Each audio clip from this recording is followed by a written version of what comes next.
नमस्कार स्टूडेंट्स, और मैं आपके सामने डीके चौधरी और आप सभी का कैरियर विल ऐप पर स्वागत है।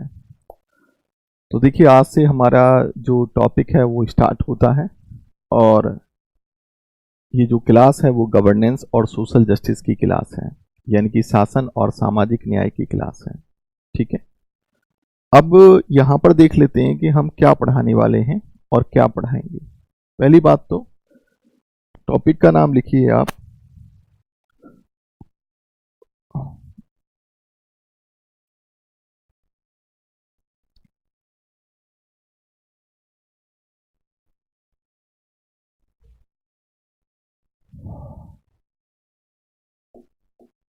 आप लिखो गवर्नेंस। तो मैंने आपको बताया था कि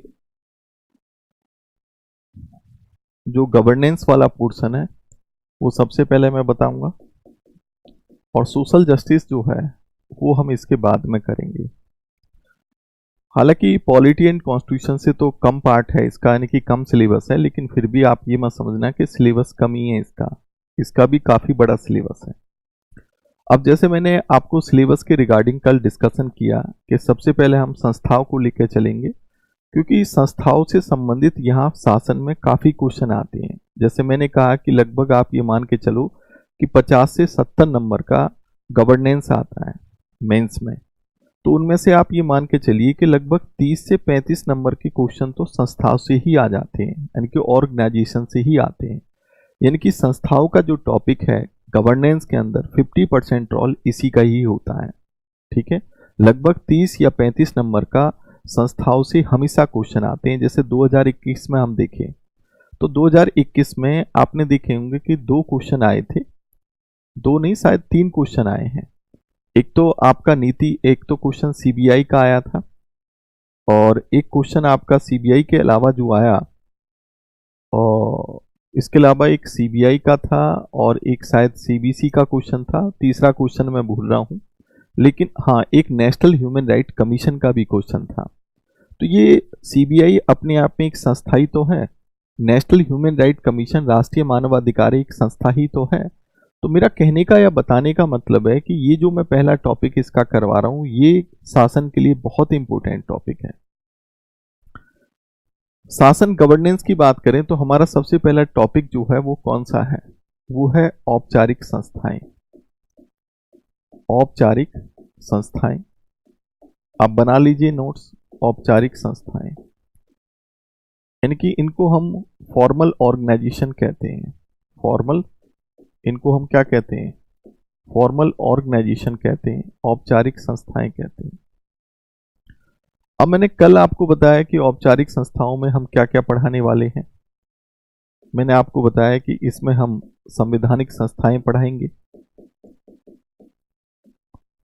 संवैधानिक संस्थाएं यानी कि हम इसमें पढ़ाएंगे कॉन्स्टिट्यूशनल बॉडी। हालांकि कॉन्स्टिट्यूशनल बॉडी का जो टॉपिक है वो आपका पॉलिटी एंड कॉन्स्टिट्यूशन में भी आता है। इसके अलावा हम पढ़ाएंगे इसमें वैधानिक संस्थाएं। वैधानिक संस्थाएं जिसको हम स्टेचुरी बॉडी कहते हैं।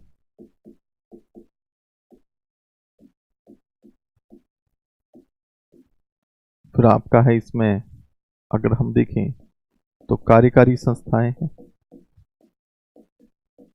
जिसको हम एग्जीक्यूटिव बॉडी कहते हैं।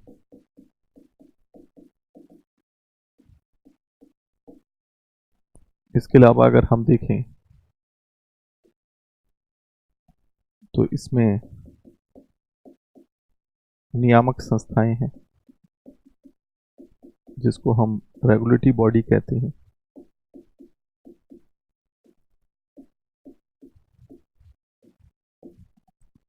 फिर आपका जो है अर्धन्यायिक संस्था है।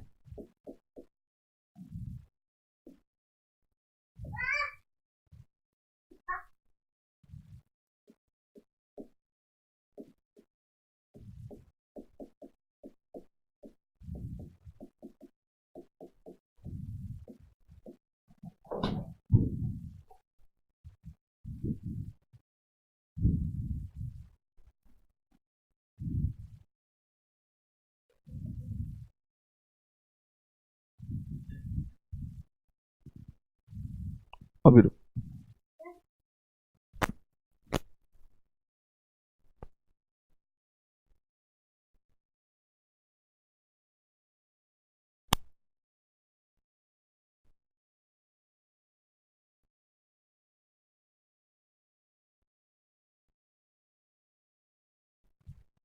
अर्धन्यायिक संस्थाएं यानी कि क्वासी जुडिशल बॉडी। मेरी आवाज तो बेटा आ रही है ना? और फिर इसके अलावा अगर हम देखें तो फिर है मंत्रालय और विभाग। मंत्रालय और विभाग यानी कि मिनिस्ट्री और डिपार्टमेंट। देखिए मेजर पोर्शन अगर हम देखें इसमें आपके सिलेबस में, तो मेजर पोर्शन एक तो औपचारिक संस्थाएं हैं, एक अनौपचारिक संस्थाएं हैं, एक आपका गवर्नेंस वाला टॉपिक हो गया, और एक लोकतंत्र में सिविल सेवकों की भूमिका ये हो गया, और एक हो गया आपका जो एक टॉपिक है आपका पारदर्शिता और जवाबदेहिता वाला। यानी कि ये 5 मेजर टॉपिक हैं आपके। तो कहने का मतलब है कि 5 टॉपिक आपके काफी बड़े टॉपिक हैं और शासन में ये 5 टॉपिक ही सबसे ज्यादा इंपॉर्टेंट है। तो मैंने क्या बताया, एक तो औपचारिक संस्थाएं जिसको हम फॉर्मल ऑर्गेनाइजेशन, जिसका स्ट्रक्चर मैंने अभी बनाया है, ये भी कोई छोटा टॉपिक नहीं है, काफी बड़ा टॉपिक है।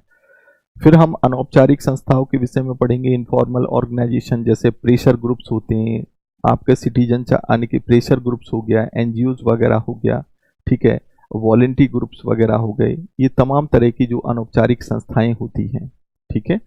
इसके अलावा गवर्नेंस का टॉपिक हो गया, जिसमें गवर्नेंस में आपका गुड गवर्नेंस हो गया, ई गवर्नेंस हो गया, मोबाइल गवर्नेंस हो गया, वगैरह वगैरह, जो आपका सिटीजन सेंटर्ड जो है गवर्नेंस हो गई, तमाम तरह के टॉपिक उसमें आ जाते हैं। फिर एक टॉपिक है आपका जो है जो पारदर्शिता और जवाबदेहिता का शासन में, यानी कि गवर्नेंस में ट्रांसपेरेंसी और अकाउंटेबिलिटी, इसका टॉपिक हो गया। देन इसके अलावा जो लोकतंत्र में सिविल सेवकों की भूमिका है, यानी कि जो आपके सिविल सर्वेंट का जो रोल है इन डेमोक्रेसी में, उसका पूरा का पूरा, यानी कि वो भी काफ़ी बड़ा टॉपिक है, वहाँ से भी क्वेश्चन पूछे जाते हैं। तो मेजर टॉपिक आपके जो है वो, और फिर एक आपका जैसे चुनाव आयोग है या रिप्रेजेंटेटिव जो पीपल एक्ट है, वो आपके यहाँ पर संवैधानिक संस्थाओं में बता दूंगा। जैसे मैं आपको बताऊं, जैसे हम संवैधानिक संस्थाओं में जैसे मान लो कैग के विषय में पढ़ रहे हैं, सीएजी के विषय में। अब सीएजी अपने आप में एक संवैधानिक संस्था तो है, साथ में सीएजी का संबंध किसके साथ है, अकाउंटेबिलिटी के साथ भी है, यानी कि कहने का मतलब है जवाबदेहिता के साथ भी है। तो जो हमारा टॉपिक है पारदर्शिता और जवाबदेहिता का, तो वहां पर भी इस टॉपिक की बात की जाती है। तो यानी कि ऐसा नहीं कि मैं दो बार पढ़ाऊंगा, मैं एक ही जगह बता दूंगा ताकि आपका जो है सिलेबस जो है ठीक हो जाए। अब पॉलिटी एंड कॉन्स्टिट्यूशन में खासकर आपने देखा होगा कि संवैधानिक संस्थाएं बताई जाती हैं, लेकिन उसके बाद की जो आगे की संस्थाएं वो आपके शासन में आ जाती हैं।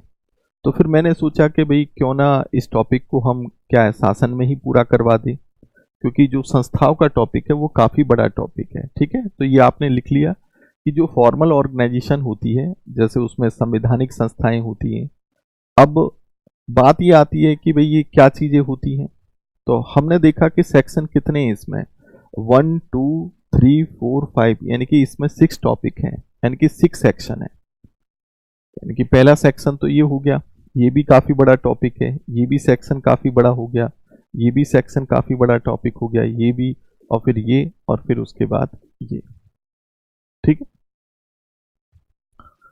हाँ, कंपैरिजन विद अदर कॉन्स्टिट्यूशन ये भी टॉपिक है, लेकिन बट इतना बड़ा टॉपिक नहीं है, ये तो लगभग 2 या 3 क्लासों में हो जाएगा बड़े आराम से, जो हम अदर कॉन्स्टिट्यूशन के साथ कंपैरिजन कराएंगे, ठीक है। नहीं, ये लिखाया मैंने आज, थोड़ा सा प्रॉब्लम क्या हुई बेटा आज मैंने 2 नेट लगाए हुए हैं। अब सुबह उठ कर देखता हूँ तो वो नेट गायब हो गया। अब दूसरे नेट को लगाने में मुझे थोड़ी व्यवस्था बनानी पड़ती है, तो सुबह की जो 7:30 वाली क्लास थी वो मेरी इसलिए छूट गई। अब दूसरे नेट को मैं कनेक्ट कर रहा था तो उसमें भी काफ़ी समस्याएं आ गई मुझे, तो ये लगा लो कि पूरा 1-1.5 घंटा उसी में लग गया। तो कभी कभी हो जाता है क्योंकि नेट वगैरह चले जाते हैं, वायर वगैरह कहीं ना कहीं, ये चूहे इतने नालायक हो गए हैं, वो पता नहीं कहाँ से काट देते हैं। अब देखिए, सबसे पहले हम बात करते हैं संवैधानिक संस्थाओं की। अगर हम देखो शॉर्ट वे में समझें तो संवैधानिक संस्थाएं क्या होती हैं? ये संस्थाएं वो होती हैं जो हमारे संविधान में मेंशन होती है। जैसे आपने देखा होगा सीएजी हमारे कॉन्स्टिट्यूशन के आर्टिकल 148 में है, चुनाव आयोग आर्टिकल 324 में है, यूपीएससी और एसपीएससी आर्टिकल 315 में है, ठीक है। शेड्यूल कास्ट कमीशन है, शेड्यूल ट्राइब कमीशन है, ओबीसी कमीशन है, ये तमाम तरह की संस्थाएं हमारे संविधान में दी गई है। लेकिन अगर हम वैधानिक संस्थाओं की बात करें तो स्टेचुरी बॉडी या लीगल बॉडी वो होती हैं जो किसी पार्लियामेंट्री यानी कि किसी एक्ट के थ्रू बनाई जाती हैं, चाहे वो स्टेट का एक्ट हो या स्टेट की विधायिका के द्वारा, लेजिस्लेचर के द्वारा हो या सेंटर की लेजिस्लेचर के द्वारा हो। तो एक संसदीय अधिनियम के द्वारा या एक राज्य विधायी अधिनियम के द्वारा उसको बनाया जाता है, तो उसको वैधानिक संस्था, जैसे आपने देखा होगा कि नेशनल ह्यूमन राइट कमीशन, राष्ट्रीय मानव अधिकार आयोग है, राज्य मानव अधिकार आयोग है, जैसे आपने देखा होगा। इसके अलावा जैसे आपका परिसीमन डिलिमिटेशन कमीशन हो गया, या महिला वुमेन कमीशन हो गया, या फिर सीबीसी हो गया सेंट्रल विजिलेंस कमीशन, या सीआईसी सेंट्रल इंफॉर्मेशन कमीशन हो गया, स्टेट इंफॉर्मेशन कमीशन हो गया, राज्य सूचना आयोग, इस तरह की संस्थाएं। कार्यकारी संस्थाएं जो होती हैं, एग्जीक्यूटिव बॉडी, ये भी काफ़ी इंपॉर्टेंट है। ये बॉडी वो होती हैं जो सरकार के आदेश के द्वारा बनती है, यानी कि एक तरीके से सरकार के लिए, सरकार उसके लिए कोई बिल लेकर नहीं आती, कोई कानून नहीं बनाती, बस वो अपने आदेश के द्वारा जो है किसी संस्था को बना सकती है। जैसे सीबीआई हो गया, ठीक है, या फिर सीबीआई के अलावा जैसे हम देखते हैं नीति आयोग हो गया, राष्ट्रीय विकास परिषद हो गया, राष्ट्रीय एकता परिषद हो गया, इस तरह की संस्थाएं। हम नियामक संस्थाओं की बात करें, रेगुलेटरी बॉडी की, तो रेगुलेटरी बॉडी वो बॉडी होती है, अभी मैं बता दूंगा, बस थोड़ा सा समझ लो। रेगुलेटरी बॉडी नियामक संस्थाएं वो होती हैं जो कि एक तरीके से होती तो एक तरीके से स्टेचुरी बॉडी है, पार्लियामेंट के एक्ट के द्वारा ही बनती है, लेकिन ये क्वासी एग्जीक्यूटिव भी होती हैं, क्वासी लेजिस्लेचर भी होती हैं, लेजिस्लेटिव भी होती हैं और क्वासी जुडिशरी भी होती हैं। जैसे आपने एग्जाम्पल के तौर पर देखा होगा आरबीआई, सेबी, नाबार्ड, इरडा, ठीक है। और इसके अलावा अन्य और भी संस्थाएं, जैसे हम आरबीआई की बात करें तो आरबीआई अपनी जुरिडिक्शन में, अपने अधिकार क्षेत्र में क्या है, आदेश भी दे सकती है बैंकों को, कुछ उनके लिए रेगुलेशन भी बना सकती है, और उनके पास जांच करने का अधिकार भी होता है। तो तभी तो हम कहते हैं कि विनियामक संस्थाएं वो होती हैं। ये कंसेप्ट हमने अमेरिका से उठाया। तो जो क्वासी एग्जीक्यूटिव भी होती हैं, अर्ध कार्यकारी भी होती हैं, अर्ध विधायी यानी कि क्वासी लेजिस्लेटिव भी होती हैं, और क्वासी जुडिशल यानी कि जुडिशरी यानी कि जुडिशल भी होती हैं, अर्ध न्यायिक भी होती हैं, इनको जांच करने का भी अधिकार होता है। तो ये वो संस्थाएं होती हैं। अब अर्ध न्यायिक संस्थाएं क्या होती हैं? हालांकि ये पूरे तरीके से कोर्ट तो नहीं होती, लेकिन कोर्ट की तरह काम करती हैं। इनको जो है एक तरीके से हम ये कह सकते हैं कि इनके पास, जैसे आपका देखा होगा एनजीटी, नेशनल ग्रीन ट्रिब्यूनल्स, तो जो कि पर्यावरण के सेक्टर में काम करता है, जो ट्रिब्यूनल्स वगैरह होते हैं, अधिकरण या न्यायाधिकरण होते हैं वो, ठीक है। कैट हो गया, सेट हो गया। अब यहाँ पर मंत्रालय और जो विभाग हैं, मिनिस्ट्री और डिपार्टमेंट की अगर हम बात करें तो मंत्रालयों में, जैसे मंत्रालयों में किस मंत्रालय के कितने विभाग हैं, किस मंत्रालय का क्या काम है, कौन सी इंपोर्टेंट जो है उसकी स्कीम वगैरह है, वो मंत्रालय विभाग से संबंधित वो चीज है, ठीक है। समझ में आ गया? वो मंत्रालय और विभाग एग्जीक्यूशन कैसे करते हैं, पॉलिसी मेकिंग किस तरीके से होती है, ठीक है। और इसी में हम बता देंगे कि भाई किस तरीके से जो है इम्प्लीमेंटेशन होता है, लाइन एजेंसी क्या होती है, आपका स्टाफ एजेंसी क्या होती है, ये वगैरह वगैरह, ठीक है। परविंदर कह रहे हैं सर पॉलिटी एंड कॉन्स्टिट्यूशन का वीओडी बैच मिलेगा तो उसके बाद में लक्ष्मीकांत पढ़ने की जरूरत तो नहीं है? देखो बेटा, वैसे तो मैं आप लोगों को बता रहा हूँ, कोई पढ़ने की आवश्यकता नहीं है, कोई बुकलेट, आप सिर्फ मेरे नोट्स पढ़ लेना सफिशियंट है, ठीक है। लेकिन फिर भी बच्चा ये चाहता है कि भाई हमारे पास कोई बुक होनी चाहिए, तो लेना चाहो तो आप ले सकते हो, ठीक है। लेना चाहो तो आप ले सकते हो। वीओडी नहीं मिला है, मिल जाएगा बेटा, वीओडी मिल जाएगा, परेशान मत हो, ठीक है। आज हम करवा देंगे वीओडी को। तो ये आपने लिख लिया। अब सबसे पहले हेडिंग डालो। हम जैसे एक प्रारूप बना देता हूं कि मैं इसमें करवाऊंगा क्या क्या। जैसे मैं अगर बात करूं संवैधानिक संस्थाओं की, तो जो कॉन्स्टिट्यूशनल बॉडी का टॉपिक है, जिसको हम कहते हैं संवैधानिक संस्थाएं। अब आप ये तो समझ में आ गया कि संवैधानिक संस्थाएं कौन सी होती हैं। ये संवैधानिक संस्थाएं वो होती हैं जो हमारे संविधान में मेंशन होती हैं। तो हम ये कह सकते हैं कि मेंशन इन कॉन्स्टिट्यूशन।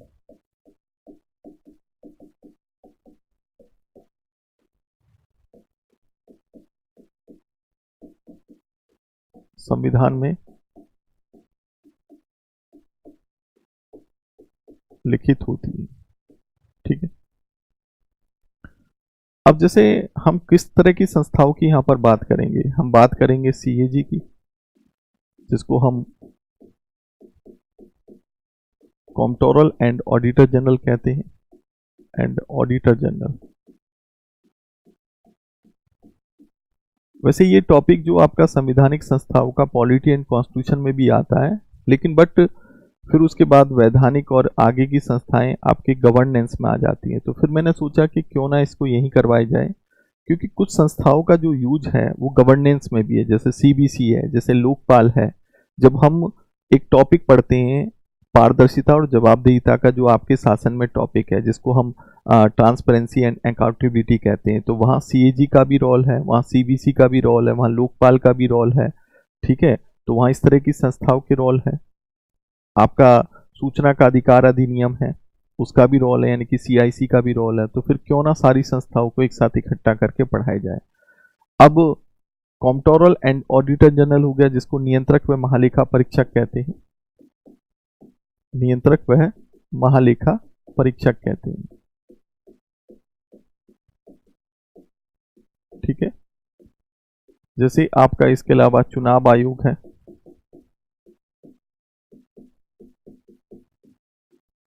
यानी कि इलेक्शन कमीशन है।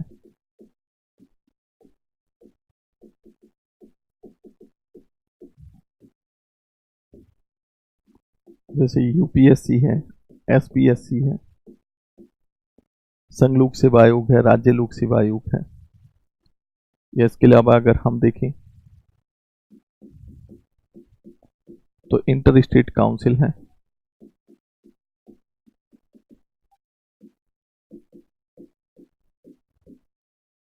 अंतर्राज्य परिषद है,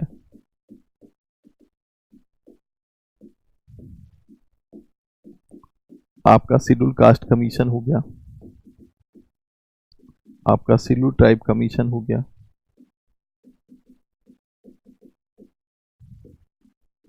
आपका ओबीसी कमीशन हो गया। इस तरह की संस्थाएं, या फिर और भी लगाना चाहो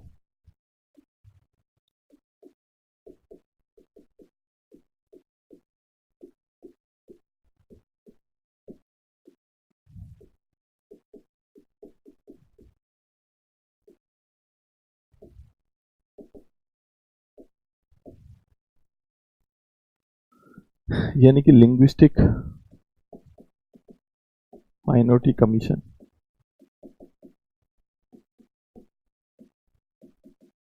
वगैरह वगैरह। अब थोड़ा सा समझो इस बात को। देखो सीएजी जो है वो हमारे कॉन्स्टिट्यूशन के आर्टिकल 148 में संविधान में मेंशन है। इलेक्शन कमीशन 324 में है। यूपीएससी एसपीएससी आर्टिकल 315 में है। इंटर स्टेट काउंसिल 263 में है। और शेड्यूल कास्ट कमीशन 338 में है। ये 338 ए में है, ये 338 आपका बी में है। आपका भाषाई अल्पसंख्यक आयोग 350 बी में है, और एक आपका जीएसटी परिषद भी है, ये आपका होगा 279 ए में है, goods and service tax council. अब मैं आपको ये बता दूं कि वैसे हमारा जो इन संस्थाओं पे जो फोकस होगा, जैसे सीएजी को मैं पढ़ाऊंगा तो क्योंकि इसका संबंध अकाउंटेबिलिटी के साथ है, शासन में आता है, तो इसको पूरा बताया जाएगा सीएजी का क्या इफेक्ट है, सीएजी से कैसे मेंस के क्वेश्चन आ सकते हैं। फिर उसके बाद अब क्योंकि चुनाव आयोग एक संवैधानिक संस्था भी है और चुनाव आयोग का अलग से एक टॉपिक भी दिया है जिसमें चुनाव सुधारों की बात की गई है, आरपीए कानून की बात की गई है। तो कहने का मतलब है कि जो आपका एक टॉपिक मैंने बताया था कल कि चुनाव आयोग, चुनाव सुधार और आपका जनप्रतिनिधित्व कानून, तो यहीं पर इस कानून को पूरा बता दिया जाएगा। ठीक है, तो आपका इससे जनप्रतिनिधि कानून जो 1950 और 51 है, साथ में चुनाव आयोग है, साथ में चुनाव आयोग से संबंधित जो सुधार हैं, तो पूरा का पूरा क्योंकि फिर अलग से मुझे बताना पड़ेगा, तो क्यों ना जब चुनाव आयोग को बताया जा रहा है तो पूरा का पूरा ही इसको यहीं पर बता दिया जाए, तो वो टॉपिक आपका यहीं पर खत्म हो जाएगा। तो चुनाव आयोग कोई छोटी मोटी संस्था नहीं है, इसको लेकर हमेशा बहुत अच्छे क्वेश्चन पूछे जाते हैं। अब रही बात यूपीएससी और एसपीएससी की बात अगर हम करें तो आपका एक टॉपिक है भारत में लोक सेवकों की भूमिका। अब जब हम लोक सेवकों की भूमिका पढ़ेंगे तो कहीं ना कहीं यूपीएससी एसपीएससी के साथ तो वो टच करेगा, वहां भी उसे बताना पड़ेगा। तो इस टॉपिक को मैं जब भारत में लोक सेवकों की भूमिका होगी तो वहां पर बता दूंगा, नहीं तो आप चाहोगे तो मैं यहां भी बता दूंगा। हालांकि अंतर्राज्यीय परिषद मुझे यहाँ पर बताने की जरूरत नहीं है, क्योंकि ये इंडियन पॉलिटी एंड कॉन्स्टिट्यूशन में जब हम केंद्र राज्य के संबंध पढ़ते हैं तो वहां पर इसका रोल आता है। ठीक है, फिर भी अगर कहोगे तो मैं यहाँ पर थोड़ा बहुत क्लियर कर दूंगा। Schedule caste commission, schedule tribe commission, OBC commission, चलो इसे बता देंगे, कोई दिक्कत नहीं है। भाषाई अल्पसंख्यक आयोग हो गया, आपका जीएसटी परिषद, तो तमाम तरह की चलो संस्थाएं करवा देंगे, कोई दिक्कत नहीं है। ठीक है, तो हमें जो मोस्टली फोकस करना है शासन के टॉपिक पे, वो सीएजी पे टॉपिक पे फोकस करना है, चुनाव आयोग पे करना है। ठीक है, तो यहाँ से आपका जो है यूपीएससी एसपीएससी हो गया, तो सभी संस्थाओं के विषय में क्लियर हो जाएगा। ये लिख लिया आप लोगों ने। ठीक है,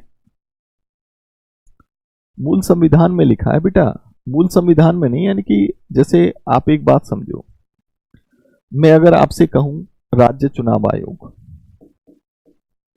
राज्य चुनाव आयोग ये भी तो एक संवैधानिक संस्था है, लेकिन इसको तो हमने बाद में जोड़ा। एक राज्य वित्त आयोग है, राज्य वित्त आयोग हो गया। तो आपने देखा होगा कि 73 संविधान संशोधन हुआ था, और ये कब हुआ था? 1993 में, ये 1992 में हुआ था 73। तो राज्य चुनाव आयोग कहां पर है? आर्टिकल 243 किस में है? ये के में है। और राज्य वित्त आयोग जो स्टेट फाइनेंस कमीशन है वो 243 आई में है, आई में। तो ये तो हमने, मेरा कहने का मतलब है कि चाहे वो बेसिक कॉन्स्टिट्यूशन में हो, चाहे बाद में अमेंडमेंट करके उसको जोड़ा हो, अगर वो संविधान में मेंशन है तो इसका मतलब वो संवैधानिक संस्था है।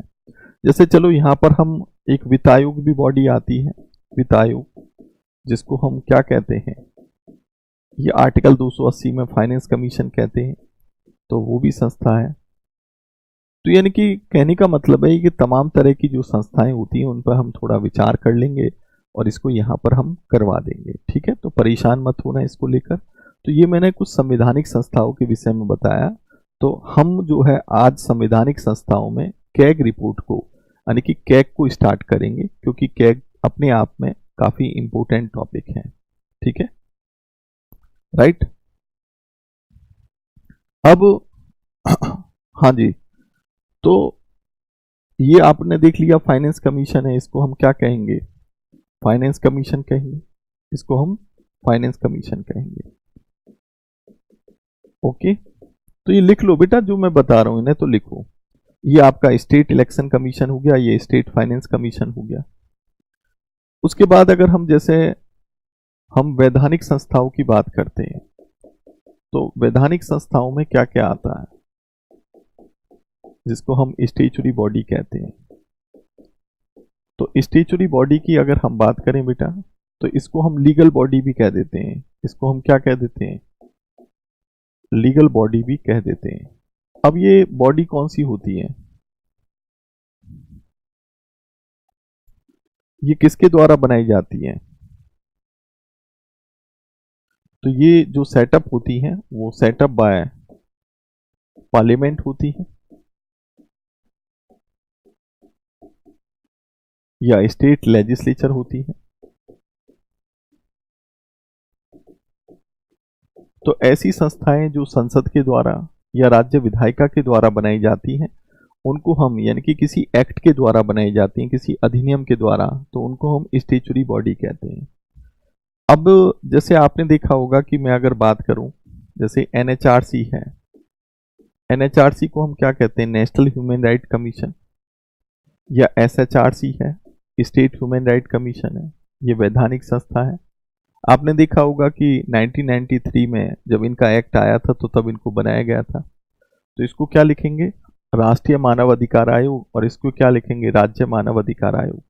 जैसे हम कहते हैं सीआईसी और एसआईसी, सेंट्रल इंफॉर्मेशन कमीशन, ठीक है, केंद्रीय सूचना आयोग, और स्टेट इंफॉर्मेशन कमीशन। इसके लिए आरटीआई एक्ट 2005 आया था, उसके थ्रू बनाया गया। तो लिख लोगे ना, लिख लो साथ के साथ। तो ये नेशनल ह्यूमन राइट कमीशन है, ये स्टेट ह्यूमन राइट कमीशन है, राज्य मानव अधिकार आयोग, ये आपका क्या है, केंद्रीय सूचना आयोग है, सेंट्रल इंफॉर्मेशन कमीशन, और ये क्या है, स्टेट इंफॉर्मेशन कमीशन है, राज्य सूचना आयोग। उसके अलावा जैसे सीबीसी है, तो इसको हम क्या कहेंगे, सेंट्रल विजिलेंस कमीशन कहेंगे। तो हम क्या कहेंगे, सेंट्रल विजिलेंस कमीशन। केंद्रीय सतर्कता आयोग है, ये केंद्रीय सतर्कता आयोग है, केंद्रीय सतर्कता आयोग। इसके अलावा आप जैसे वुमेन कमीशन है, आपका वुमेन कमीशन हो गया, महिला आयोग हो गया।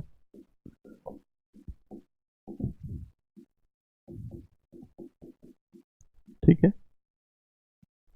तो यहां पर जब हम इनको पढ़ेंगे तो इनसे संबंधित जो एक्ट है वो भी पढ़ेंगे, ठीक है, ताकि हमें कुछ बातें क्लियर हो जाएं। अब जैसे आपने देखा होगा कि जब हम टॉपिक पढ़ते हैं अकाउंटेबिलिटी का, ट्रांसपेरेंसी का, तो उसमें सीबीसी का रोल आता है। जब हम बात करेंगे आरटीआई एक्ट की तो वहाँ सीआईसी का रोल आ जाएगा, क्योंकि ये भी तो ट्रांसपेरेंसी से संबंधित है, ठीक है। तो इसके अलावा अगर हम देखें तो और भी टॉपिक है। जैसे हम टॉपिक की बात करें तो परिसीमन आयोग है। हालांकि परिसीमन आयोग जो है मैं आपको इलेक्शन कमीशन के साथ ही पढ़ा दूंगा, जिसको हम डिलिमिटेशन कमीशन कहते हैं, डिलिमिटेशन कमीशन। तो ये आपका डिलिमिटेशन कमीशन आ जाएगा, डिलिमिटेशन कमीशन। उसके अलावा अगर देखें तो हम इसमें जोनल काउंसिल भी आ जाता है, जिसमें हम क्षेत्रीय परिषद कहते हैं। क्या कहेंगे, क्षेत्रीय परिषद, ठीक है। और भी संस्थाएं, ठीक है, और भी संस्थाओं के विषय में बताना होगा।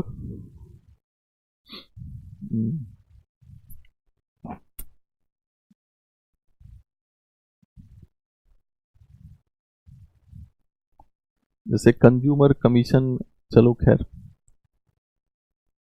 ये संस्थाएं सारी लिखवा दूं यहां पर के नहीं? हाँ जी, सीएजी के नोट्स मिल जाएंगे। अब तुम एक चीज बताओ यार, ये क्या दिया हुआ है जो मैं यहां दे रहा हूं, ये क्या है? ये सीएजी की स्वतंत्रता के प्रावधान हिंदी इंग्लिश में नोट्स हैं कि नहीं है? ये आपको पूरा मिल जाएगा। ये रहा सीएजी की नोट्स हैं, ये सीएजी के नोट्स हैं, ठीक है। तो सीएजी मुझे अपने तरीके से समझाने तो दो बेटा, ठीक है। नोट्स तो आपको हिंदी इंग्लिश में मिल ही जाएंगे, लेकिन इसका मतलब ये नहीं होता कि जो मैं यहाँ पढ़ाता हूँ तो वो नोट्स में सब कुछ लिखा होता है।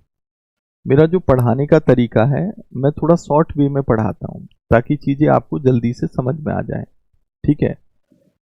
ऐसा नहीं है कि मेरा पढ़ाने का तरीका ये कि आपके सामने पीडीएफ खोल दी और पीडीएफ खोल के बस आपको सिखाना शुरू कर दिया। समझे कि नहीं समझे? जैसे कहीं लिखवाने की आवश्यकता है बहुत ज़्यादा, तो वहाँ तो पीडीएफ के फॉर्म में समझा दिया। कहीं समझाने की बात है तो वो आपने खुद लिख के समझा दिया कि ये मतलब क्या होता है। तो कहने का या बताने का मतलब है कि दोनों तरीके से आप लोगों की क्लास चलेगी।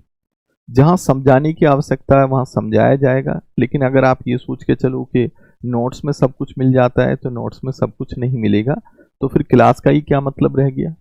आप खुद सोच के देखो।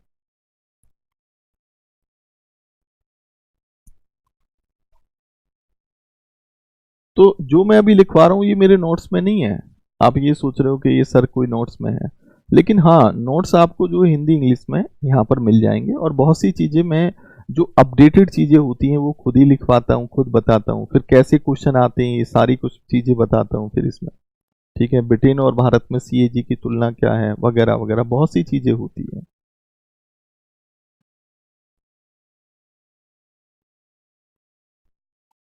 ठीक है, जैसे और भी संस्थाओं की बात करें तो और कौन कौन सी संस्थाएं होती हैं। जैसे हम और भी संस्थाओं की बात करें तो कोई बच्चा मुझे बताएगा संस्थाओं के विषय में, कोई भी बच्चा बताए। कोई मेरा पुराना स्टूडेंट तो होगा कि नहीं होगा, कि पुराना स्टूडेंट कोई भी नहीं है। हम्म।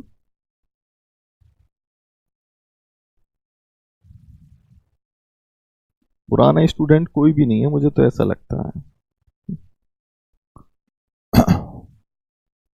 देखो, इसके अलावा अगर हम देखें तो स्टेचुरी बॉडी में आपका जैसे आरबीआई भी आ जाता है, नाबार्ड भी आ जाता है, ठीक है, आपका सेबी भी आ जाता है, आपका IRDAI भी आ जाता है, ठीक है, और इसके अलावा आपका IRDAI हो गया, सेबी हो गया, नाबार्ड हो गया, आरबीआई हो गया। और कौन सी संस्था है बीमा के लिए, और टेलीकॉम सेक्टर के लिए कौन सी संस्था है बेटा, टेलीकॉम सेक्टर के लिए?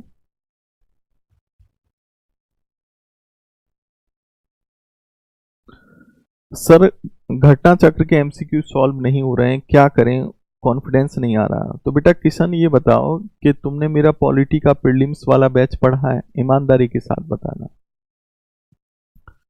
किशन बेटा, तुमने क्या मेरा पॉलिटी का प्रीलिम्स वाला बैच पढ़ा है?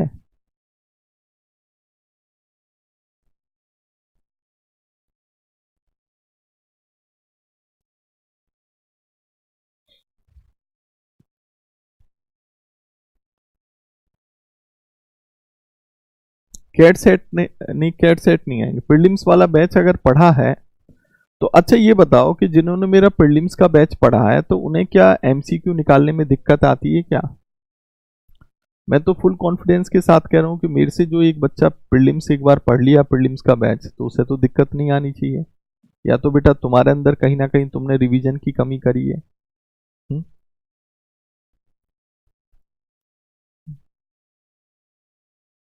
हाँ, IRDAI आ गया, हो गया ना, मैं उसकी बात कर रहा हूँ। बीमा सेक्टर के लिए कौन सा काम करता है? ये तो इंश्योरेंस के लिए हो गया। मैं IRDA, टेलीकॉम सेक्टर के लिए कौन सा काम, रेगुलेटरी बॉडी काम करती है, मैं ये पूछ रहा हूँ। FMC हो गया, ट्राई हो गया, सही है बिल्कुल। आपका ट्राई हो गया, आपका FMC हो गया, फॉरवर्ड मार्केट कमीशन हो गया, वगैरह वगैरह। तो हालांकि ये देखा जाए तो ये अपने आप में कैसी बॉडी है, ये स्टेचुरी बॉडी तो है, लेकिन साथ में क्या है, ये रेगुलेटरी बॉडी भी है, ये रेगुलेटरी बॉडी भी है, विनियामक संस्था भी है, इसके अलावा और भी है। तो क्योंकि संसद के एक्ट के द्वारा ये बनाई जाती हैं, लेकिन क्योंकि इनके पास quasi executive power, quasi judiciary power, quasi legislative power होती है, तो इसलिए इनको रेगुलेटरी बॉडी भी कहते हैं, क्योंकि अपने सेक्टर को ये रेगुलेट करती है। ओके, तो RBI reserve bank of India हो गया, NABARD national bank for agriculture and rural development हो गया, SEBI securities and exchange board of India हो गया, IRD insurance regulatory development authority of India हो गया, try telecom regulatory authority of India हो गया, FMC फॉरवर्ड मार्केट कमीशन। तो इसको फुल फॉर्म में लिखना चाहो तो लिख लो। आरबीआई की फुल फॉर्म आप जानते हो, रिजर्व बैंक ऑफ इंडिया है। नाबार्ड की फुल फॉर्म क्या है, national bank for agriculture and rural development. तो NA का मतलब क्या है, national bank for, national bank for agriculture and rural development, लिख लिया होगा आप लोगों ने। सेबी की फुल फॉर्म क्या है, securities and exchange board of India, securities and exchange board of India. IRD की फुल फॉर्म क्या है, insurance, insurance regulatory development authority of India, insurance regulatory development authority of India, ये इंश्योरेंस सेक्टर को regulate करता है। SEBI share market को, नाबार्ड जो है ग्रामीण परिवेश को, एक तरीके से कृषि को और ग्रामीण परिवेश को, आरबीआई बैंकों को, try telecom regulatory authority of India telecom sector को रेगुलेट करता है, telecom regulatory authority of India. ठीक है। ये वायदा बाजार को रेगुलेट करता है। फॉरवर्ड मार्केट कमीशन, कोई भी वायदा बाजार की कोई चीज़ सेल की जाती है, ठीक है, मिर्च मसाले वगैरह, गेहूं फेहूं, ये सब, तो फॉरवर्ड मार्केट कमीशन, वायदा बाजार आयोग। इसके अलावा जैसे और भी संस्थाएं हैं इसमें जो स्टेचुरी होती हैं, जैसे आपने देखा होगा कि समाज कल्याण, केंद्रीय समाज कल्याण बोर्ड, केंद्रीय समाज कल्याण बोर्ड, तो यानी कि इसको हम क्या लिखेंगे, तो वेलफेयर बोर्ड है। यानी कि कहने का मतलब है सेंट्रल सोशल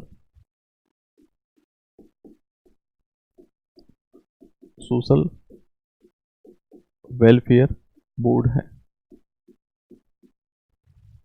इसके अलावा अगर हम देखें तो जैसे और भी संस्थाएं हैं, जैसे मैं बात करूं राष्ट्रीय अल्पसंख्यक आयोग, राष्ट्रीय अल्पसंख्यक आयोग, ये भी एक स्टेचुरी बॉडी है। नेशनल माइनॉरिटी कमीशन है। इसके अलावा अगर हम देखें तो और भी संस्थाएं हैं, जैसे राष्ट्रीय बाल अधिकार संरक्षण आयोग है, राष्ट्रीय बाल अधिकार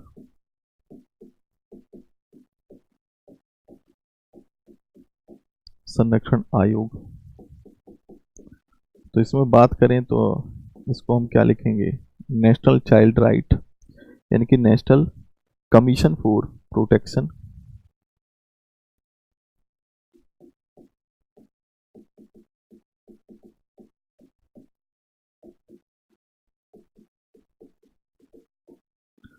national commission for protection of child right,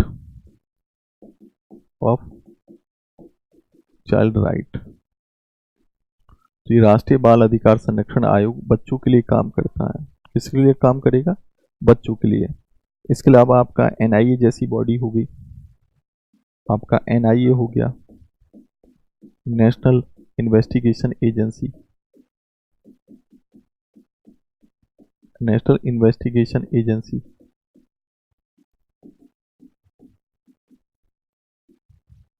इसके अलावा अगर हम देखें तो एनआई के अलावा हम बात करते हैं विकलांग व्यक्तियों के लिए केंद्रीय आयुक्त, या फिर राष्ट्रीय उपभोक्ता विवाद निवारण आयोग, राष्ट्रीय उपभोक्ता विवाद निवारण आयोग। जैसे एक दो बार क्वेश्चन यहां से भी पूछा गया है, तो राष्ट्रीय उपभोक्ता विवाद निवारण आयोग की बात अगर हम यहां पर करें तो नेशनल कंज्यूमर डिस्प्यूट्स, तो ये होता है नेशनल कंज्यूमर डिस्प्यूट।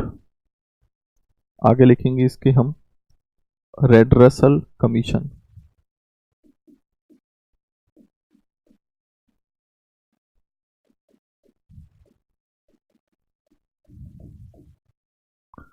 ये लिखिए विकलांग व्यक्तियों के लिए केंद्रीय आयुक्त, फिर आप लिखो विकलांग व्यक्तियों के लिए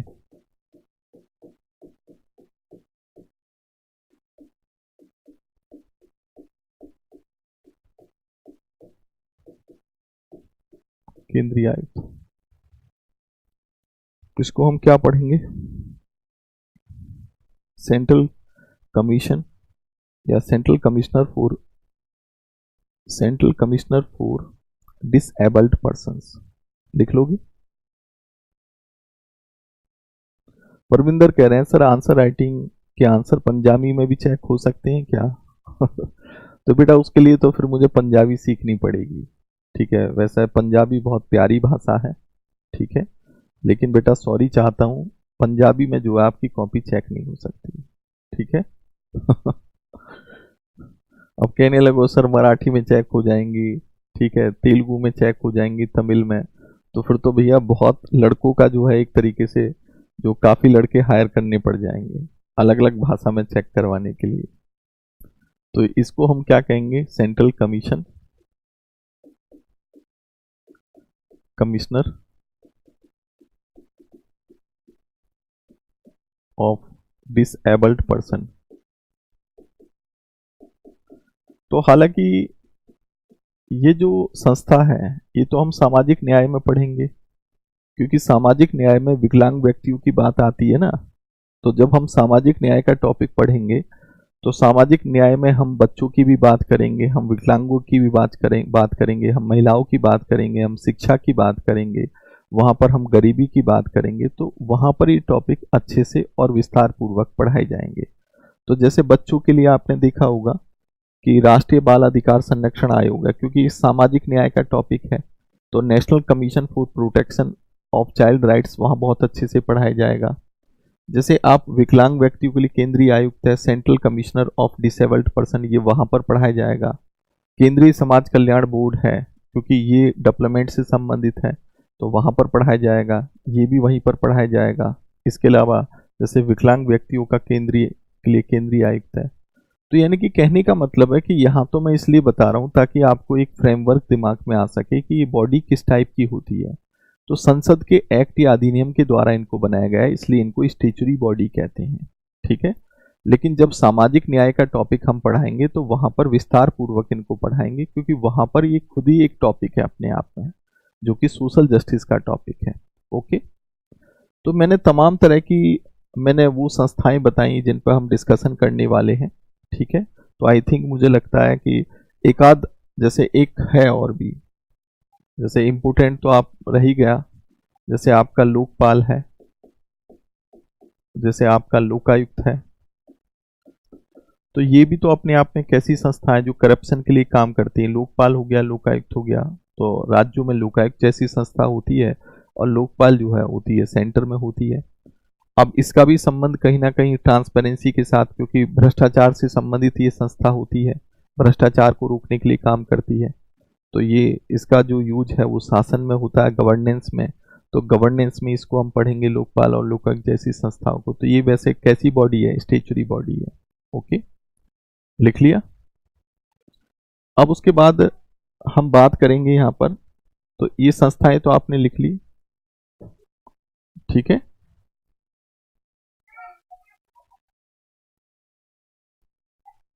हो गया बेटा। उसके बाद अगर हम देखें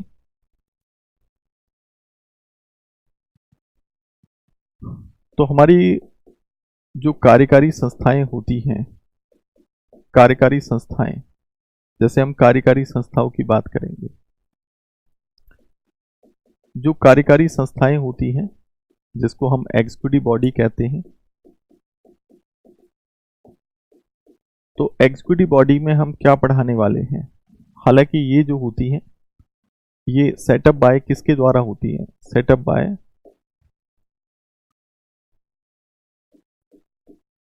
ऑर्डर ऑफ गवर्नमेंट या एनी मिनिस्ट्री। तो किसी मंत्रालय या सरकार के द्वारा उसके आदेश पर इसको क्या है, किसी मंत्रालय या सरकार के आदेश द्वारा बनाया जाता है।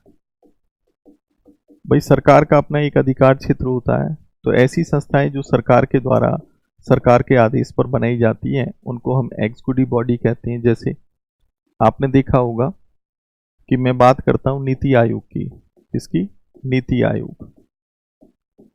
तो नीति आयोग एक कार्यकारी संस्था है जिसको संविधानोत्तर एक्स्ट्रा कॉन्स्टिट्यूशनल भी कह दिया जाता है। इसके अलावा जैसे एनडीसी है, राष्ट्रीय विकास परिषद है, राष्ट्रीय विकास परिषद है। इसके अलावा आप देखोगे तो जैसे विधि आयोग है, लॉ कमीशन है, विधि आयोग हो गया, आपका लॉ कमीशन हो गया।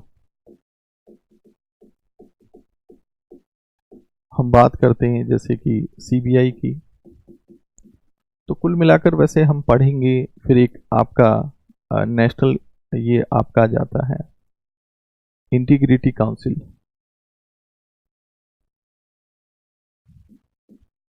एनआईसी। राष्ट्रीय एकता परिषद।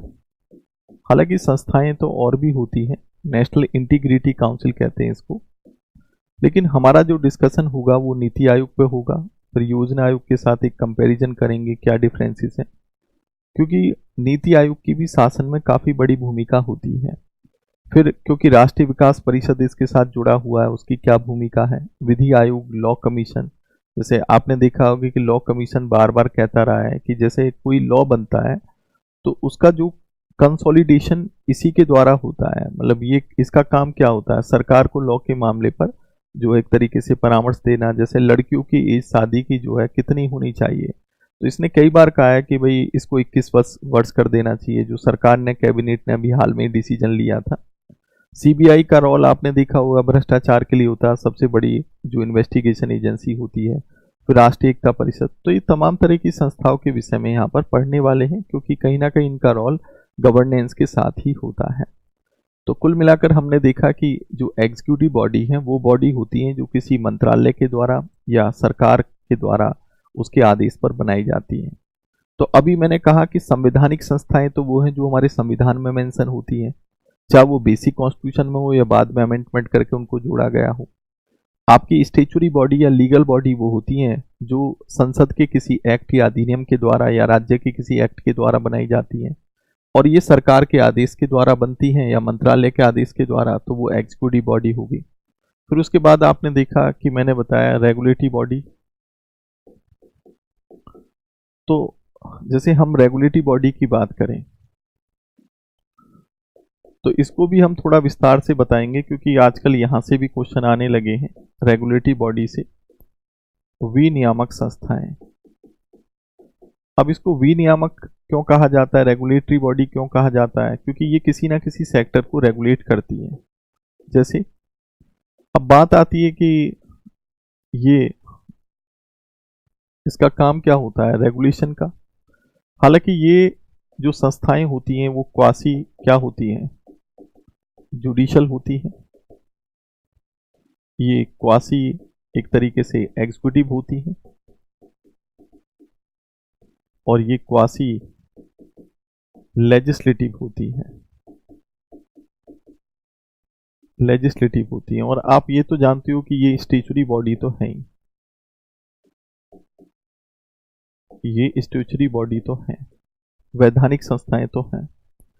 यानी कि ये हम कह सकते हैं कि ये एक तरीके से अर्ध न्यायिक होती हैं। हम कहते हैं कि ये अपने आप में एक अर्ध कार्यकारी होती है, आदेश देने का अधिकार है। और हम कहते हैं कि ये एक तरीके से अर्ध विधायी होती हैं, रेगुलेशन बनाने का भी अधिकार है।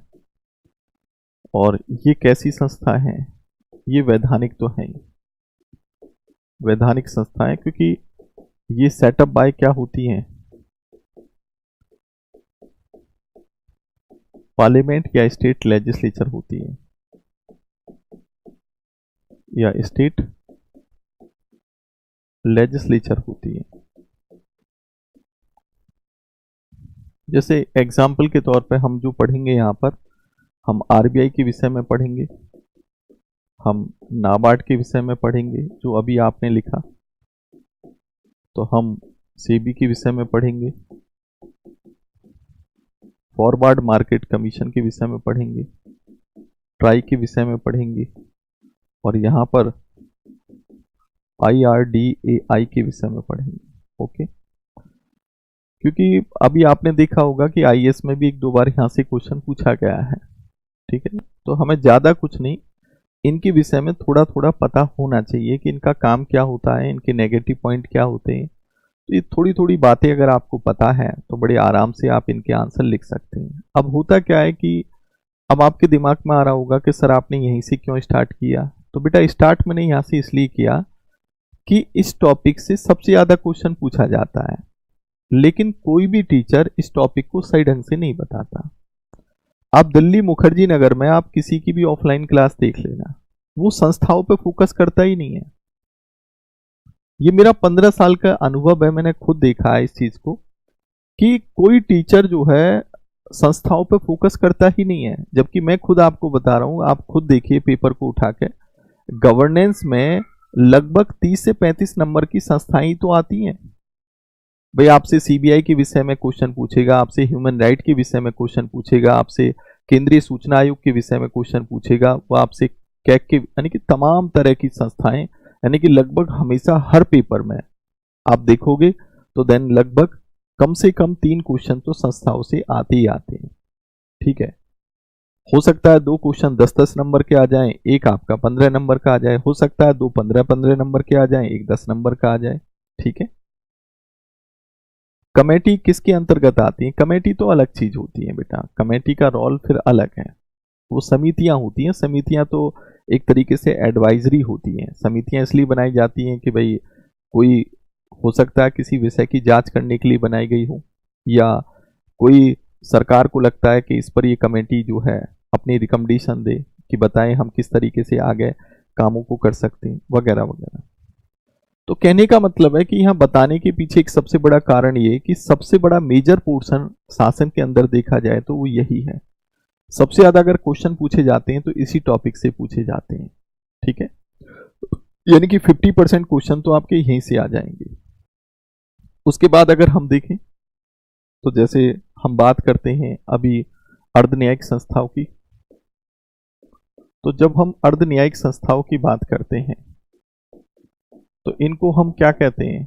एक तरीके से क्वासी जुडिशियल बॉडी कहते हैं। तो क्वासी जुडिशियल बॉडी में खासकर अगर हम देखें तो क्वासी जुडिशियल जो बॉडी होती है अगर देखा जाए तो ये भी एक तरीके से क्या होती है? एक तरीके से स्टेचुरी बॉडी ही होती है। ये वैधानिक संस्थाएं ही होती हैं, लेकिन क्योंकि इनको जांच करने का अधिकार है, और दूसरी बात क्योंकि इसमें न्यायिक व्यक्ति भी होते हैं, प्रशासनिक व्यक्ति भी होते हैं, इसलिए ये पूरे तरीके से जुडिशियल नहीं होती। जैसे मेन चीज अगर हम देखें तो इसमें मुख्य रोल ट्रिब्यूनल्स का होता है। ट्रिब्यूनल्स, हालांकि इन चीजों को हम कहाँ पर पढ़ते हैं? न्यायपालिका में भी पढ़ते हैं। जैसे ट्रिब्यूनल्स की ही बात अगर हम अधिकरण की ही बात करें तो अधिकरण में खासकर आपने देखा होगा कि जैसे हम बात करते हैं एनजीटी की, नेशनल ग्रीन ट्रिब्यूनल्स की, बात हम कैट की भी करते हैं, सेंट्रल एडमिनिस्ट्रेटिव ट्रिब्यूनल्स की हम बात सेट की भी करते हैं, या अन्य कोई न्यायाधिकरण हो सकता है। इसके अलावा देखा जाए तो अर्धन्यायिक संस्थाओं के रूप में जैसे वित्त आयोग भी होता है, चुनाव आयोग भी होता है। ठीक है, क्योंकि इनके पास भी जांच करने के अधिकार होते हैं। शेड्यूल कास्ट कमीशन भी है, शेड्यूल ट्राइब कमीशन भी, ओबीसी कमीशन भी है। लेकिन मुख्यतः क्वासी जुडिशियल बॉडी में ट्रिब्यूनल्स की भूमिका होती है। हालांकि इस चैप्टर को हम खासकर जब मैं न्यायपालिका का टॉपिक पढ़ाता हूं तो वहां पर भी बताता हूं, लेकिन बट क्योंकि ट्रिब्यूनल से खासकर क्योंकि ये संस्थाओं का तो टॉपिक है तो यहाँ पर भी डिस्कशन इसको कर देंगे। ठीक है, तो खासकर हम इसमें ट्रिब्यूनल्स के विषय में पढ़ेंगे। एक तरह की ये वैधानिक संस्थाएं होती हैं, संसद के किसी एक्ट के द्वारा बनाई जाती हैं। ठीक है, अर्ध न्यायिक संस्थाएं क्वासी जुडिशियल बॉडी है। फिर उसके बाद हम क्या पढ़ने वाले हैं? उसके बाद हम पढ़ेंगे मंत्रालय और विभाग। फिर अगला टॉपिक हमारा क्या होगा? मिनिस्ट्री का होगा, मंत्रालय और डिपार्टमेंट का होगा। अब होगा क्या कि ये भी काफी बड़ा अच्छा टॉपिक है।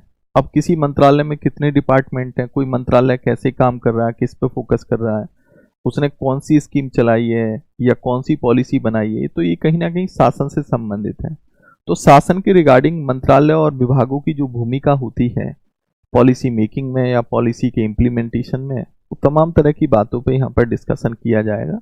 ठीक है, तो ये मैंने एक स्ट्रक्चर आपको दिया पहले टॉपिक का कि हम क्या करने वाले हैं इसमें, और अब हम शुरू करते हैं संवैधानिक संस्थाओं के साथ। ठीक है, तो एक आपके दिमाग में खाका बन गया कि हम इस तरह की संस्थाओं की यहाँ पर बात करेंगे। और आपने देखा भी होगा 2021 का पेपर उठा के देख लो, 2020 का आईएएस का पेपर उठा के देखो, 2019, तो लगभग 3-4 क्वेश्चन बड़े आराम से यहाँ से आते रहे हैं मेंस की परीक्षा में।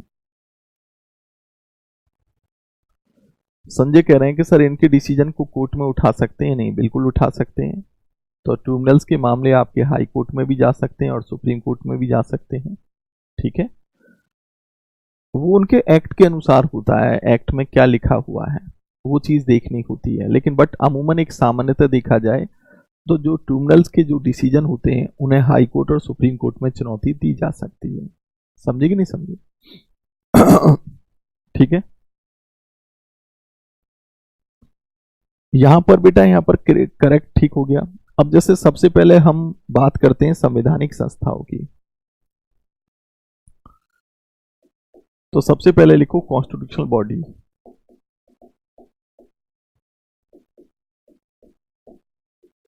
संवैधानिक संस्था, और संवैधानिक संस्था में हम बात किसकी कर रहे हैं? हम बात कर रहे हैं सबसे पहले सीएजी की। तो सबसे पहला टॉपिक है संवैधानिक संस्थाओं में हमारा सीएजी, और सीएजी को हम क्या कहते हैं? कॉम्प्ट्रोलर एंड ऑडिटर जनरल कहते हैं। क्या कहेंगे?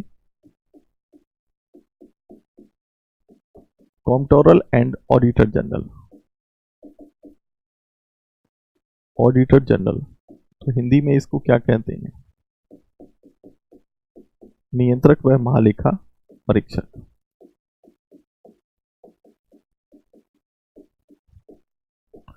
अब आपको मैं एक बात और बता दूं, जैसे अभी मैंने जितना भी आप लोगों को बताया, यहां से पीटी का भी क्वेश्चन आता है, प्रीलिम्स का। आपसे कई बार क्वेश्चन पूछा जाता है कि फलानी संस्था कैसी संस्था है। जैसे आपसे पूछेगा नीति आयोग, तो नीति आयोग अपने आप में एक एग्जीक्यूटिव बॉडी है। देखो एक बात और ध्यान रखना है, यहां पर थोड़ा सा मैं डिस्कशन करूंगा। जैसे संस्थाओं का डिवाइडेशन करें हम, तो संस्थाएं कई तरह की होती हैं। मोटा मोटा हम देखें तो संवैधानिक और गैर संवैधानिक और असंवैधानिक में बांट सकते हैं। थोड़ा ध्यान से सुनना, ये चीज मैंने लिखवाई नहीं है लेकिन मैं बता देता हूं। एक मोटे मोटे तौर पर देखें तो हम संस्थाओं को तीन भागों में डिवाइड कर सकते हैं। एक होती है संवैधानिक, जैसे हमने संवैधानिक संस्थाओं की बात करी जो संविधान में मेंशन होती है। कैग हो गया, यूपीएससी हो गया, एसपीएससी हो गया, चुनाव आयोग हो गया, वगैरह वगैरह। एक होती है गैर संवैधानिक, यानी कि नॉन कॉन्स्टिट्यूशनल। यानी कि नॉन कॉन्स्टिट्यूशनल का मतलब है कि वो वैधानिक तो है, वो विधि के अनुसार तो है, रूल ऑफ लॉ के अनुसार है, लेकिन बट वो हमारे संविधान में मेंशन नहीं है। तो वो कौन सी संस्थाएं? ये अन्य टाइप की जितनी भी संस्थाएं होती हैं वो सब क्या होती हैं? गैर संवैधानिक होती हैं। जैसे आपका चाहे वो स्टेचुरी बॉडी हो, चाहे वो आपकी एग्जीक्यूटिव बॉडी हो, चाहे वो आपकी क्वासी जुडिशियल बॉडी हो, चाहे वो आपकी रेगुलेटरी बॉडी हो, तो ये तमाम तरह की संस्थाएं क्या हैं? गैर संवैधानिक है, नॉन कॉन्स्टिट्यूशनल है। यानी कि रूल ऑफ लॉ के अनुसार तो है, लेकिन बट ये हमारे संविधान में मेंशन नहीं है। ठीक है। लेकिन एक होती है असंवैधानिक। जैसे कभी कभी आपने सुप्रीम कोर्ट में सुना होगा कि सुप्रीम कोर्ट का डिसीजन आया और उसने कहा कि भाई ये बात तो असंवैधानिक है, ये बात तो असंवैधानिक है। तो असंवैधानिक का मतलब क्या होता? अनकॉन्स्टिट्यूशनल। यानी कि इसका मतलब ना तो वो विधि के अनुसार है, ना ही वो संविधान के अनुसार है, तो उनको कहते हैं हम अनकॉन्स्टिट्यूशनल। तो जैसे आपने देखा होगा कि खाप पंचायतें हैं, तो सुप्रीम कोर्ट ने खाप पंचायत भी तो हमारे समाज की एक संस्था ही तो होती है। वेस्टर्न यूपी में, राजस्थान में, हरियाणा में आपने खूब खाप पंचायतों का जिक्र देखा होगा, और ये कहीं ना कहीं हमारी शासन प्रणाली को प्रभावित भी करता है। ठीक है। तो कभी कभी खाप पंचायतों का क्वेश्चन आ जाता है अगर कोई बात सुर्खियों में रही हो, या कोई आतंकवादी संगठन है उसकी बात आ जाती है। तो आतंकवादी संगठन है, जैसे उल्फा एक आतंकवादी संगठन हो गया, तो ये असंवैधानिक संस्था होती है। ना तो ये विधि के अनुसार, रूल ऑफ लॉ के अनुसार होती हैं, और ना ही हमारे संविधान में मेंशन होती है। उनको हम अनकॉन्स्टिट्यूशनल बॉडी कहते हैं। ठीक है, तो बाद में देख लेंगे। हाँ, ईडी कैसी बॉडी है बेटा? ईडी तो वैधानिक है बेटा, स्टेचुरी बॉडी है। ईडी के विषय में बता देंगे, ईडी के विषय में मैं बता दूंगा, क्योंकि ईडी का भी जो प्रवर्तन निदेशालय है ना, तो उसके विषय में भी बता दूंगा मैं, क्योंकि उसका भी यूज हो रहा है आजकल। क्योंकि राइट, जो एस्टेब्लिशमेंट जो डिपार्टमेंट है, ईडी डिपार्टमेंट। विनय बेटा बता तो दिया है संवैधानिक और गैर संवैधानिक में क्या अंतर है, अभी तो बताया मैंने। देखो इस बात को समझो।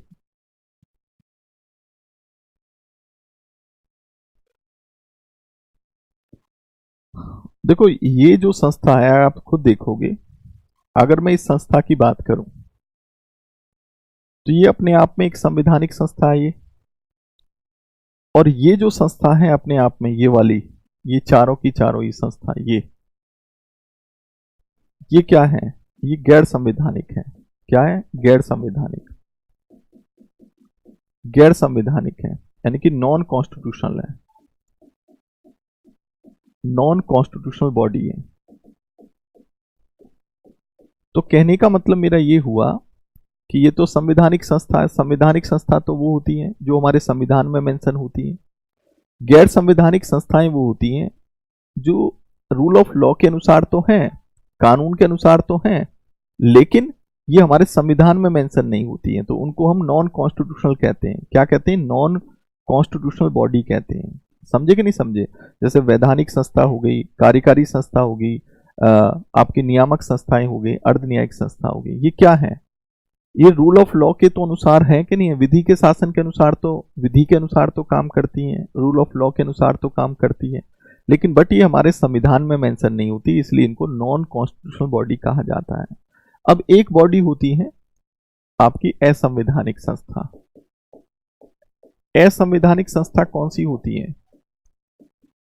इसको इंग्लिश में हम क्या बोलेंगे? अनकॉन्स्टिट्यूशनल बोलेंगे, अनकॉन्स्टिट्यूशनल बॉडी। तो ये जो अनकॉन्स्टिट्यूशनल बॉडी जो होती है, ये जैसे कि आपका खाप पंचायत हो गया, खाप पंचायत, जैसे आपका क्या है, कोई आतंकवादी संस्था हो गई, आतंकवादी संस्था हो गई। तो ये जो संस्था है अगर हम देखें तो ये ना तो संविधान में मेंशन है और ना ही ये रूल ऑफ लॉ के अनुसार काम करती है, विधि के अनुसार। तो इसका मतलब ये अनकॉन्स्टिट्यूशनल है। यानी कि कहने का मतलब है कि हमारा संविधान या हमारा कानून इनको वरीयता नहीं देता। आप देखा होगा कि समाज में खाप पंचायतों का अस्तित्व है, लेकिन खाप पंचायतों के जो गैर वैधानिक, गैर संवैधानिक डिसीजंस पर सुप्रीम कोर्ट ने रोक लगाई हुई है। कई बार क्या होता है कि बहुत सी बातें समाज और हमारे देश का जो संविधान या कानून है उनमें टकराहट भी होती है। कई बार टकराहट का मतलब आपने देखा होगा कि हमारा समाज एक अपने सामाजिकरण के अनुसार काम करता है, संविधान अपने संवैधानिकता के साथ काम करता है। समझ रहे हो ना? जैसे मैं अभी बताऊं, आप ये मान के चलो जैसे सबरीमाला केस था, तो सबरीमाला केस कहाँ का केस था? केरला का केस था। तो वहां पर जो एडल्ट महिला थी उनको प्रवेश नहीं दिया गया था, मतलब वहां पर प्रवेश, उनको एडल्ट महिला को मंदिर में प्रवेश करने की अनुमति नहीं थी। वहां की वो एक परंपरा थी। लेकिन सुप्रीम कोर्ट में इस केस को चुनौती दी गई और सुप्रीम कोर्ट में जब 5 जजों की बेंच बनी तो उसने कहा कि ये कहीं ना कहीं जो संविधान के जो आदर्श हैं, संविधान के जो मूल्य हैं, उसकी जो संवैधानिकता है, ये कहीं ना कहीं उसको चुनौती देता है और ये संविधान के अकॉर्डिंग गलत है। क्योंकि महिलाओं को भी बराबर का अधिकार है, उनके पास भी सामाजिक न्याय का अधिकार है, उनका राइट टू लाइफ का अधिकार है, उनका समानता का अधिकार है, उनका स्वतंत्रता का अधिकार है। तो इनको प्रवेश दिया जाना चाहिए, ठीक है? क्योंकि अगर प्रवेश नहीं दिया जाता है तो इस संविधान में जो संवैधानिक मूल्य हैं ये उसके विपरीत माना जाएगा। जबकि हमारे समाज के मूल्य क्या कहते हैं भाई? केरला का समाज का मूल्य क्या कहता है सबरीमाला मंदिर के आसपास का, कि उनके यहाँ परंपरा है कि भाई एडल्ट महिला जो प्रवेश नहीं कर पाएगी। तो कहीं ना कहीं टकराहट बनी कि नहीं बनी? संवैधानिक मूल्य कुछ और कहते हैं और जबकि समाज के मूल्य कुछ और कहते हैं। तो कई बार ऐसा भी होता है कि संविधान के मूल्यों में और समाज के मूल्यों में टकराहट भी पैदा हो जाती है। आपने देखा होगा कि भाई एक कानून बना कि महिलाओं को 1/3 का संपत्ति का अधिकार हिंदुओं में दिया जाएगा। अब हमारी परंपरा तो ये कहती है कि भाई जो भी संपत्ति बाप दादा की होती है वो सब क्या लड़के के नाम होती है, लड़कियों के नाम नहीं होती। लेकिन धीरे धीरे अब बदलाव आ रहे हैं। लेकिन कानून ये कहता है कि महिला का भी बराबर का अधिकार है, लड़का लड़की है तो देन 1/3 लड़के को दी जाएगी, 1/3 महिला को दी जाएगी और 1/3 का अधिकार उसकी माता का, यानी कि माता पिता का होगा। ओके, तो इस तरीके से डिवाइडेशन है। लेकिन हमारे देश में महिलाओं को कहाँ अधिकार प्राप्त है? तो इसका मतलब जो हमारा सामाजिक मूल्य है वो कुछ और कहता है, जबकि हमारा संविधान का मूल्य कुछ और कहता है। समझे? तो ये टकराहट होती है कई बार। तो कोई भी समाज में अगर कोई चीज आती है तो थोड़ा टाइम लेती है, और समाज में कोई चीज जाती है तो वो भी एक टाइम लेती है। धीरे धीरे बदलाव होते रहते हैं और कई बार हमारे सामाजिक मूल्यों में और संवैधानिक मूल्यों में कई बार टकराहट भी होती है। अब जैसे खाप पंचायतों की बात करें तो सुप्रीम कोर्ट तो कह चुका है कि इनके डिसीजन अपने आप में असंवैधानिक है, तो खाप पंचायतें तो असंवैधानिक मानी जाएंगी, लेकिन फिर भी इनका अस्तित्व हमारे समाज में है। लेकिन खाप पंचायतों ने भी काफी सुधार किया है। आज खाप पंचायतें पहले की तरह असंवैधानिक डिसीजन नहीं देती हैं। जैसे पहले आपने देखा होगा कि लड़के लड़कियों को मार दिया जाता था अगर वो अदर कास्ट में शादी करती थी, तो ये फरमान जारी कर दिया जाता था। लेकिन अब ऐसा नहीं है। लेकिन बट हम खाप पंचायतों की बात करें तो ये ना तो हमारे संविधान के अनुसार है, ना हमारे किसी विधि या विधान के अनुसार है, इसलिए इनको असंवैधानिक माना जाता है। जैसे कि एक आतंकवादी ग्रुप भी होते हैं या आतंकवादी संस्थाएं होती हैं, वो भी अपने आप में एक तरीके से असंवैधानिक होती हैं। ओके सर, दबाव समूह और एनजीओ भी असंवैधानिक नहीं। दबाव समूह और एनजीओ जो होते हैं वो एक तरीके से क्या होते हैं, दबाव समूह अपने अपने हितों के लिए काम करते हैं। जैसे आपने देखा होगा कि ये अनौपचारिक संस्थाएं होती हैं, असंवैधानिक नहीं है। असंवैधानिक तो वो माना जाएगा ना जब तुम संविधान के विपरीत जाते हो। भाई दबाव समूह का क्या काम है, दबाव समूह क्या काम करते हैं, अपनी मांगों को उठाते हैं, अपने हितों को उठाते हैं। दबाव समूह जैसे आपने देखा हुआ प्रेशर ग्रुप्स अलग अलग जाति आधारित हो सकते हैं, धर्म आधारित हो सकते हैं, प्रोफेशन आधारित हो सकते हैं। जैसे आपने देखा होगा कृषक आंदोलन हुआ, कृषि जो बिलों को वापस करने के लिए, तो एक तरह का प्रेशर ग्रुप ही तो था ये। अब ये अनौपचारिक माने जाते हैं, इनका राजनीति के साथ कोई सीधा संबंध नहीं होता है, प्रशासन के साथ इनका कोई सीधा संबंध नहीं होता है, लेकिन कहीं ना कहीं ये दबाव समूह राजनीति और प्रशासन को अफेक्टेड भी करते हैं। हालांकि इनका उपयोग सकारात्मक भी हो सकता है, नकारात्मक भी हो सकता है।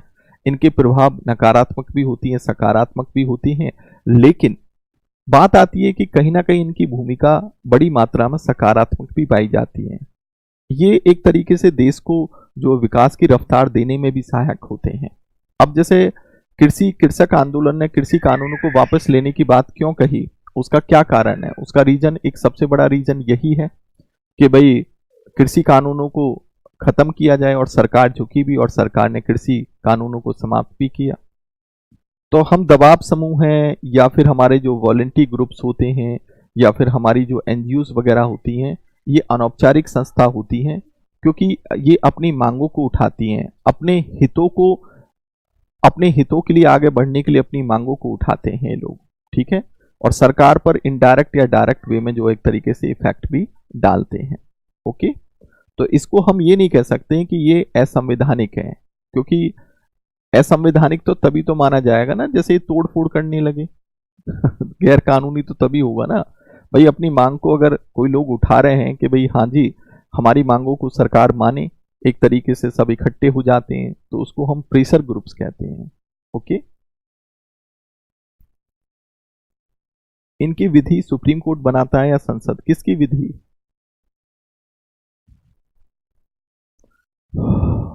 क्लियर है? तो ये तो अपने आप में देखो, आतंकवादी संस्था तो अपने आप में ये तो गैर कानूनी होती है। खाप पंचायतों का समाज में बेशक अस्तित्व है, लेकिन बट इनके अगर असंवैधानिक डिसीजन होंगे, अवैधानिक डिसीजन होंगे, तो जो है सरकारें एक्शन ले सकती हैं, प्रशासन एक्शन ले सकता है। तो मैंने एक ओवरऑल बताने का प्रयास किया कि कई बार आप कंफ्यूज हो जाते हैं कि सर असंवैधानिक क्या है, गैर संवैधानिक क्या है, संवैधानिक क्या है। तो मैंने बताने का यहाँ प्रयास किया कि संवैधानिक संस्थाएं वो होती हैं जो संविधान में मेंशन होती हैं, जबकि गैर संवैधानिक वो होती हैं जो संविधान में तो मेंशन नहीं है, लेकिन वो संविधान के अनुसार या संविधान के नियम या रूल ऑफ लॉ के अनुसार काम करती हैं।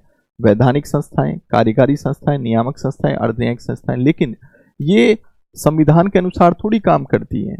ये वैधानिक थोड़ी एक तरीके से विधि के अनुसार थोड़ी काम करती हैं। जैसे खाप पंचायत आतंकवादी संस्था है, तो इसलिए इनको अनकॉन्स्टिट्यूशनल बॉडी कहा जाता है, असंवैधानिक। मुझे लगता है समझ में आ गया होगा। आ गया कि नहीं आया? क्यों बेटा? अरे नालायक को समझ में आ गया कि नहीं आया? तो मैंने बाबू मैंने समझा दिया है। आज तो तुमने टाइम इसी में ही पूरा गुजार दिया यार। मैं तो सोच रहा था कैग आज पूरा हो जाएगा, सीएजी को हम पूरा ही करवा देंगे आज। चलो खैर, अब मैं तुम्हें बताता हूं कि किस तरह के क्वेश्चन आते हैं, थोड़ा सा उसको समझ लीजिएगा। ये चीज तो आप समझ लिया आपने।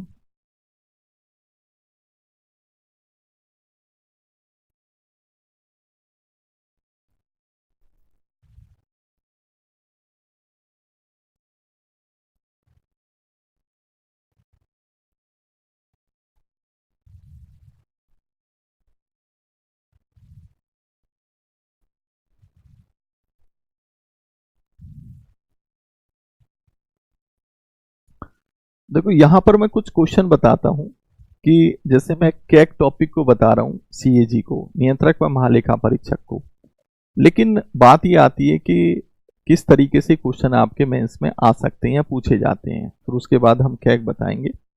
जैसे एक क्वेश्चन है कि भारत के नियंत्रक व महालेखा परीक्षक कैक की भूमिका क्या होती है, उसकी स्वतंत्रता सुनिश्चित करने वाले संवैधानिक उपबंधों का उल्लेख कीजिए।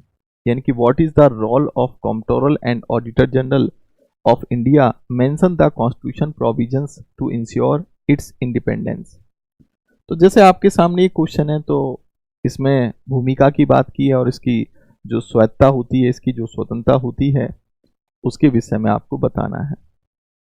जैसे एक क्वेश्चन है आपका, अगर मैं बात करूं, चलो ये तो दृष्टिकोण मैंने दे दिया कैसे लिखा जाएगा। एक क्वेश्चन है जैसे ये, नियंत्रक व महालेखा परीक्षक को एक अत्य आवश्यक भूमिका निभानी होती है, व्याख्या कीजिए। अब अत्यावश्यक भूमिका क्या है? ये ऑडिटिंग का काम होता है, इसका लेखा परीक्षा का काम होता है। व्याख्या कीजिए कि यह किस प्रकार उसकी नियुक्ति की विधि और शर्तों और साथ ही साथ उन अधिकारों के विस्तार से परिलक्षित होती जिनका प्रयोग वह कर सकता है। हालांकि जहां तक मुझे ऐसा लग रहा है कि शायद ये आया हुआ क्वेश्चन है।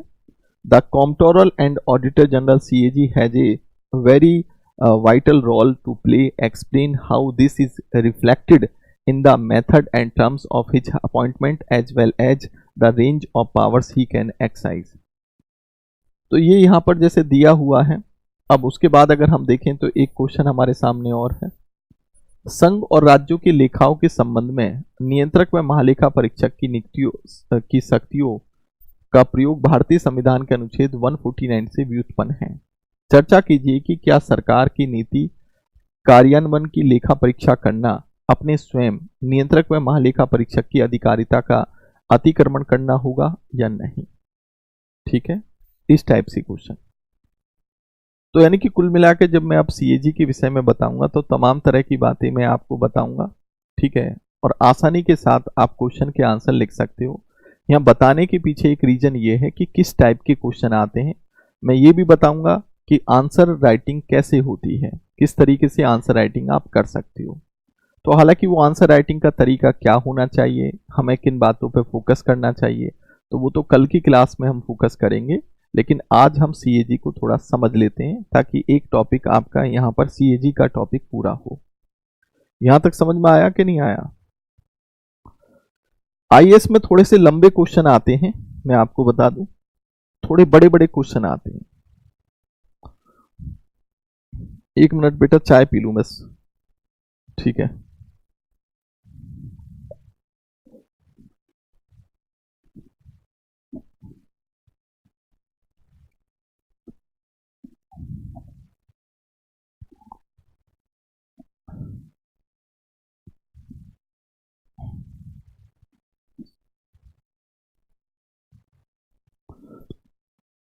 यहां तक तो बातें बेटा समझ में आ रही हैं आप लोगों के कि नहीं आ रही, ये बताइए। यहां तक तो चीजें समझ में आ रही होंगी कि नहीं आ रही? अब देखो सीएजी के विषय में अब चलते हैं हम। सीएजी के विषय में आर्टिकल 148 में तो सीएजी आता ही है, लेकिन सीएजी के विषय में है क्या और क्या चीजें हमें समझनी है।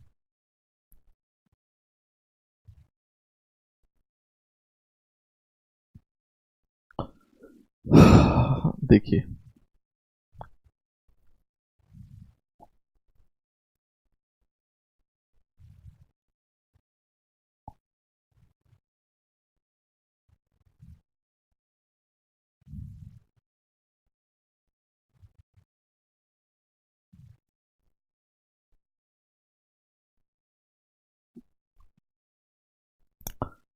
देखिए सीएजी आप जानते हो कि हमारे कॉन्स्टिट्यूशन का जो पार्ट है 5, पार्ट 5 में है, और इसके जो आर्टिकल हैं 148 से लेकर 151 तक है। यानी कि इससे संबंधित हमारे संविधान में 4 आर्टिकल दिए हैं। ओके, सीएजी के विषय में अगर हम कहें तो जैसे आप देख रहे होंगे कि सीएजी का काम क्या है, मतलब सीएजी क्या करता है, क्या है। देखो सीएजी को हम कहते हैं कि ये कॉम्प्ट्रोलर एंड ऑडिटर जनरल है। मैं आपको ये भी बता दूं कि इसका जो सोर्स है वो ब्रिटेन है, ये ब्रिटेन से लिया गया है। ठीक है, पहली बात तो ये समझो कि 1858 का जब एक्ट आया तो उस एक्ट के बाद आपने देखा होगा कि 1858 का जो एक्ट था उसमें लॉर्ड कैनिंग वायसराय थे। उस टाइम सीएजी जैसी संस्था लाई गई थी, लेकिन जब हम 1919 का एक्ट देखें तो इसका नाम जो है कॉम्प्ट्रोलर एंड ऑडिटर जनरल रखा गया। अब क्योंकि एक्चुअली में कि सीएजी हमने ब्रिटेन से लिया है तो हमें कहीं ना कहीं सीएजी का कंपैरिजन ब्रिटेन के साथ भी करना होगा कि ब्रिटेन में और हमारे इंडिया के सीएजी में क्या डिफरेंस है। तो पहली बात तो हम ये समझें कि भाई इसका जो नाम है, जब 1950 में हमारा संविधान बना तो इसका नाम सीएजी ही रखा गया, कॉम्प्ट्रोलर एंड ऑडिटर जनरल, जिसको हम नियंत्रक व महालेखा परीक्षक कहते हैं। लेकिन जब हम कॉम्प्ट्रोलर की बात करते हैं यानी कि नियंत्रक की बात करती हैं तो क्या इसका वित्त पर कोई नियंत्रक होता है? नहीं होता। इसका एक ही काम होता है, ऑडिटिंग करना, यानी कि ये लेखा परीक्षक का काम करता है। यानी कि कहने का मतलब है कि इसका जो वर्क है ओनली क्या है? ऑडिट का वर्क है। ऑडिट का मतलब होता है लेखा परीक्षक। इसकी वित्त के नियंत्रक के रूप में कोई भूमिका नहीं होती है, लेकिन फिर भी एक परंपरा के रूप में चला आ रहा है। इसको हम कॉम्प्ट्रोलर एंड ऑडिटर जनरल कहते हैं। वो क्यों? क्योंकि जब ब्रिटेन का हमारे ऊपर अधिकार था तो पहले सीएजी की जो भूमिका होती थी, ये फाइनेंस का कंट्रोल भी करता था। यानी कि कहने का मतलब है कि जो वित्त की अनुमति थी वो इससे पूछ कर ली जाती थी। तो यानी कि कहने का मतलब था कि इसकी भूमिका पहले वित्त का जो नियंत्रक होता है उसके रूप में थी। आज तो नहीं है इसकी भूमिका। ये वित्त के नियंत्रक के रूप में भूमिका किसकी है? वित्त मंत्रालय की भूमिका है। यानी कि आपने देखा होगा कि जो पैसा खर्च होता है, किस मंत्रालय को कितना पैसा दिया जाएगा, ठीक है, कहां पर कितना खर्च होगा, वहां पर वित्त मंत्रालय की अनुमति ली जाती है। तो इसका मतलब हम कह सकते हैं कि वित्त मंत्रालय फाइनेंस का क्या होता है? कॉम्प्ट्रोलर होता है, फाइनेंस को कंट्रोल करता है। ये काम कोई सीएजी की नहीं होता। सीएजी सिर्फ क्या काम करता है कि जब सरकारें अपना पैसा खर्च कर देती हैं तो खर्च होने के बाद उनकी ऑडिटिंग करता है। समझे कि नहीं समझे? अब जैसे मान लो कि आप दिल्ली मुखर्जी नगर में आप रह रहे हो और घर वाले आपको हर महीने 15,000 रुपये भेजते हैं। ठीक है, 15,000 भेजे तो आपने पूरा आइडिया लगा लिया कि इतना दूध का होगा, इतना किराए के होगा, इतना इतना इतना, वो आपने एक कॉपी में भी लिखा। तो उसके बाद वो 15,000 हो गए खर्च। अब आपके पिताजी का फोन आया, बेटा, तो पिताजी ने फोन किया संजय के पास। संजय जो है दिल्ली मुखर्जी नगर में रह रहे हैं। तो पिताजी ने कहा, बेटा कैसे हो? संजय ने कहा, हाँ जी बिल्कुल बढ़िया, फर्स्ट क्लास हूँ। बेटा पढ़ाई कैसी चल रही है? पापा बहुत अच्छी पढ़ाई चल रही है। बेटा मैं ये पूछ रहा था कि जो मैंने 15,000 रुपये भेजे थे वो तुमने कहाँ कहाँ खर्च किए, मुझे बता सकते हो? तो संजय की हवा खराब हो गई। भाई उल्टी सीधे तो संजय ने खर्च किए होंगे कुछ ना कुछ, लेकिन फिर भी संजय ने पूरा दिमाग लगा दिया कि सर मैंने पापा लिखे हुए हैं ये, और मैं भी बताता हूँ। अब संजय ने उसका अकाउंटिंग बनाया हुआ था पूरा का पूरा, इतने दूध में खर्च हुए, इतने किराए में खर्च हुए, और कहीं गड़बड़ी थी क्योंकि एक्चुअली में संजय कभी कभी अपनी फ्रेंड के साथ कहाँ चले जाते हैं, अपनी फ्रेंड के साथ कॉफ़ी डे में भी चले जाते हैं। और जब कॉफ़ी डे में जाने का मतलब है कि भैया 1,000 से तो नीचे का बिल नहीं बनेगा, महीने में 2-3 बार चले गए तो 3-4 हज़ार खत्म। अब संजय के दिमाग में आया कि भाई ये एडजस्टमेंट कैसे करूंगा। तो संजय ने लिख दिए, यहां पर खर्चा हुआ, यहां पर खर्चा हुआ, वहां पर। अब पापा ने पूछी कि बेटा मुझे एक बार खर्चा बता दो। संजय ने कहा बताता हूं मैं आपको। बताना शुरू किया। अब पापा के पकड़ में आ गई। पापा ने कहा, बेटा ये एक बार बताओ, तुमने ये तो हमें नहीं बताया था कि ये भी खर्चा आपका होता है, कुछ खर्चा उल्टा सीधा जोड़ दिया होगा। तो देन कैग की पकड़ में इसी तरीके से आता है। पहली बात तो हम यहां से एक बात समझ में आ गए कि कैग जो होता है वित्त के नियंत्रक के रूप में काम करता ही नहीं है। किसको कितना पैसा दिया जाएगा, यहां इसकी कोई भूमिका नहीं होती। हाँ, भूमिका सिर्फ इसकी इतनी होती है कि जब पैसा खर्च कर दिया जाता है, सरकार किसी आइटम पे या किसी प्रोग्राम पर या कहीं से कोई पैसा निकाला जाता है, भारत की संचित निधि, आकस्मिक निधि, लोक लेखा निधि खर्च कर दिया जाता है, तो देन खर्च जो है वो बजट के अनुसार हुआ है नहीं हुआ, इस बात को वो देखता है, और देन वो एक तरीके से मैच करता है चीजों को। तो इसका काम क्या होता है, बस ओनली खर्चों की जांच करना, और वो भी तब जब वो खर्च हो चुके हैं, समझे? तो हालांकि इसको हम एक तरीके से कमी के रूप में भी देख सकते हैं कि बस इसका काम क्या होता है कि खर्चों की जांच करना होता है, वो भी तब जब कोई चीज खर्च हो जाती है, तब तब उसका वो पोस्टमार्टम करता है। तो देन संजय की बात तो पकड़ में आ गई, संजय के पिताजी ने पकड़ लिया कि बेटा तुम नालायकपंथी तो कर रहे हो, ये बताओ 3-4 हजार रुपए का जो तुमने घपला किया है कहां किया है। अब संजय की बत्ती गुल। संजय ने फिर कह दिया कि पिताजी ऐसा है कि मेरी एक फ्रेंड है, उसके साथ में कॉफी डे में बैठ गया था। अब संजय के पिताजी का जो है टेम्परेचर बिल्कुल गर्म। वो तो संजय की जो है माताजी बैठी हुई थी, तो उन्होंने पिताजी को थोड़ा समझाया कि भाई लड़का थोड़ा बड़ा हो गया है, खर्च कर भी दिया तो क्या दिक्कत हो गई, कोई बात नहीं, आगे से नहीं खर्च करेगा। तो चलो बात वहीं पर संभाल ली गई और संजय भाई साहब किसी तरीके से बच गए। आपने देखा होगा कि कोयला घोटाला हुआ, कॉल आवंटन हुआ था, आपने देखा कि 2G स्पेक्ट्रम घोटाला हुआ, कॉमनवेल्थ का घोटाला हुआ, राफेल का इतना बड़ा मामला चला। तो ऐसा नहीं है कि सीएजी के सामने विवादित मुद्दे नहीं उठे हैं, राफेल का तो बहुत बड़ा विवादित मुद्दा उठा था। तो सीएजी जब कोई घोटाला होता है तो उसको पकड़ भी लेती है, और कई बार सीएजी ये भी देखा है कि वो कहीं ना कहीं दबाव पूर्वक भी काम करती है, प्रेशर में भी काम करती है। तो कहीं ना कहीं जब वो प्रेशर में काम करती है तो उसकी जो एक स्वतंत्रता है, उसकी जो एक स्वच्छता है, वो कहीं ना कहीं प्रभावित होती है।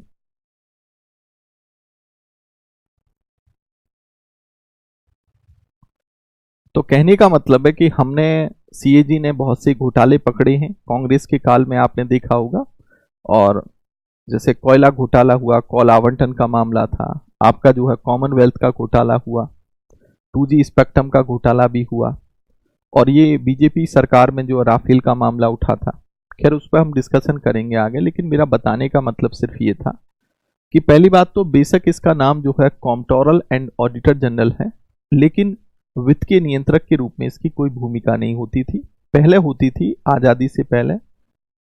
लेकिन इसकी भूमिका सिर्फ क्या होती है, ऑडिटर की भूमिका होती है, ऑडिटिंग करता है। और ऑडिटिंग का मतलब होता है खर्च, जब सरकारें अपना पैसा खर्च कर देते हैं उन खर्चों की जांच करना कि वो बजट के अकॉर्डिंग हुआ नहीं हुआ, विधि के अनुसार हुआ या नहीं हुआ, ठीक है, वगैरह वगैरह।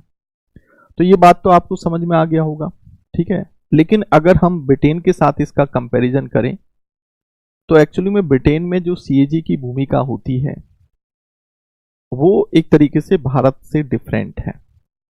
वहां पर जो सीएजी का पद जो होता है वो एक तरीके से क्या होता है, सीएजी का जो पद होता है, जो सीएजी होगा वो वहां की संसद का सदस्य भी होता है, और वित्त के नियंत्रक के रूप में और ऑडिटिंग के रूप में वो काम भी करता है। जबकि हमारे इंडिया में ऐसा नहीं है। हमारे इंडिया में वो ना तो फाइनेंस का कंट्रोलर होता है, बस हमारे यहाँ ऑडिटिंग का काम करता है और संसद का सदस्य नहीं होता। ओके, तो ये दोनों में थोड़ा सा अंतर भी है। लेकिन हम आगे बढ़ते हैं। तो हमने पहली बात तो क्या समझा कि पहली बात तो हमने ये समझ लिया कि सीएजी जो है वित्त का नियंत्रक नहीं होता है। और वित्त का नियंत्रक कौन माना जाता है, एक तरीके से कंट्रोलर ऑफ फाइनेंस कौन है, एक तरीके से वो वित्त मंत्रालय, फाइनेंस मिनिस्ट्री होता है। इसका काम ओनली ऑडिटिंग होता है। ये बात समझ में आ गया। अब उसके बाद हम आगे बढ़ते हैं। जो सीएजी है एक तरीके से हमने देखा कि ये एक तरीके से कॉन्स्टिट्यूशनल बॉडी है। क्या है, कॉन्स्टिट्यूशनल बॉडी है। ओके, दूसरी बात ये एपेक्स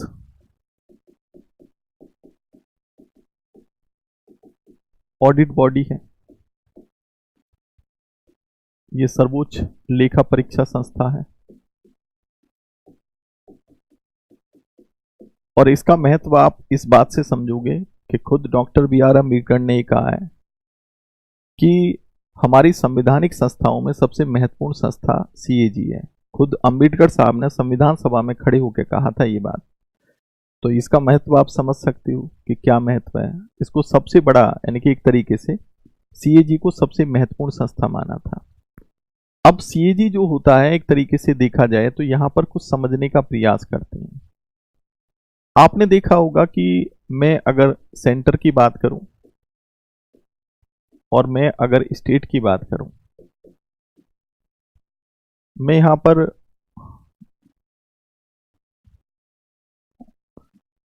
ऑडिट की बात करूं और मैं यहां पर अकाउंट की बात करूं, तो अकाउंट का मतलब होता है लेखा। जैसे संजय ने अपना सारा हिसाब किताब लिख लिया था, और ऑडिट का मतलब होता है लेखा परीक्षा। तो आपने देखा होगा यानी कि ऑडिट करना खर्च होने के बाद। तो यहां पर कुछ डिफरेंस भी है, मैं आपको बता दूं कि जैसे आप इसको ऐसे समझो कि लेखा परीक्षा सेंटर में कौन करता है, सेंटर के खर्चों का सीएजी करता है, और ये स्टेट का भी ऑडिटिंग करता है, स्टेट के खर्चों का सीएजी। लेकिन अकाउंट की बात करें तो हुआ ये था कि 1971 का जो सीएजी जो एक्ट था उसमें एक बदलाव हुआ 76 में, और 76 में ये कर दिया गया कि जो इसका अकाउंट था वो एक अलग से संस्था बना दी गई जिसको हम सीएजी कहते हैं, सीजीए कहते हैं, और यहां पर ये काम खुद सीएजी देखता है। तो कुल मिलाकर कहने का मतलब ये हुआ कि अगर हम यहां पर देखें तो पहले सीएजी अकाउंट और ऑडिट दोनों का काम करता था। अकाउंट का मतलब होता लेखा बनाना कि भाई कहां कहां पर कौन सा पैसा खर्च हुआ, ठीक है। और ऑडिटिंग का मतलब ये होता है कि खर्च होने के बाद उसकी जांच करना कि वो विधि के अनुसार खर्च हुआ या नहीं हुआ, ठीक है। अब हुआ क्या था कि 1971 में जो सीएजी का जो एक्ट था, जो अधिनियम था, उसमें 1976 में आके एक बदलाव किया गया, संशोधन हुआ, क्योंकि सीएजी पर उंगलियां उठने लगी कि जो अकाउंटिंग कर रहा है वही ऑडिटिंग कर रहा है, तो कहीं ना कहीं घपलेबाजी तो होगी। तो पहले जहां सेंटर में ऑडिट और अकाउंट का काम सीएजी करता था, लेकिन 76 में आके यहां पर सीजीए जैसी संस्था बना दी। इसको हम कंट्रोलर जनरल ऑफ अकाउंट कहते हैं। ये वित्त मंत्रालय के अधीन काम करती है ये संस्था। तो इसको क्या कहते हैं हम? Controller general of account. ये एक तरीके से वित्त मंत्रालय के अधीन होती है संस्था, और एक तरीके से कार्यकारी संस्था, एग्जीक्यूटिव बॉडी है, यानी कि कंट्रोल बाय क्या, फाइनेंस मिनिस्ट्री है। तो यानी कि यहां पर हम एक स्ट्रक्चर समझे कि सीएजी को एपेक्स ऑडिट बॉडी कहा जाता है और देश की सबसे बड़ी एपेक्स ऑडिट बॉडी है ये। लेकिन सेंटर में ऑडिट, सेंटर के खर्चों का ऑडिटिंग कौन करता है? सीएजी। लेकिन अकाउंटिंग का काम सीएजी नहीं करता, वो सीजीए करता है, एक नई संस्था जो 76 में बनी थी। लेकिन स्टेट का भी जो ऑडिटिंग है वो सीएजी करता है, और अकाउंटिंग का भी काम सीएजी करता है। तो ये तो आप समझ में आ गया कि सीएजी देश की सबसे बड़ी ऑडिटिंग संस्था है, और ऑडिटिंग के साथ साथ इसका काम लेखांकन का भी होता है। इसको हम लेखांकन भी कहते हैं, इसको हम क्या कह सकते हैं? लेखांकन। अकाउंटिंग का काम भी है इसका, ठीक है। लेकिन सेंटर में अकाउंटिंग का काम नहीं होता, लेकिन स्टेट में ऑडिट और अकाउंट दोनों का काम होता है। ये बात समझे, ठीक है। अब आगे समझे हम, तो एक तरीके से हम ये कह सकते हैं कि सीएजी जो होती है वो रेस्पॉन्सिबल होती है किसके प्रति? सीएजी किसके प्रति रेस्पॉन्सिबल होती है? अगर हम इसकी भूमिका की बात करें तो कोई बच्चा मुझे बताएगा? सीएजी की अगर भूमिका की बात करें तो ये हम कह सकते हैं कि सीएजी जो है ये एजेंट ऑफ क्या है? पार्लियामेंट है।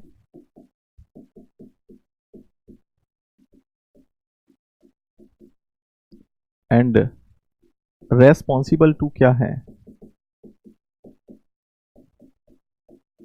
पार्लियामेंट होती है। इसको संसद का एजेंट कहा जाता है, और संसद के प्रति ये उत्तरदायी है, ठीक है, राइट।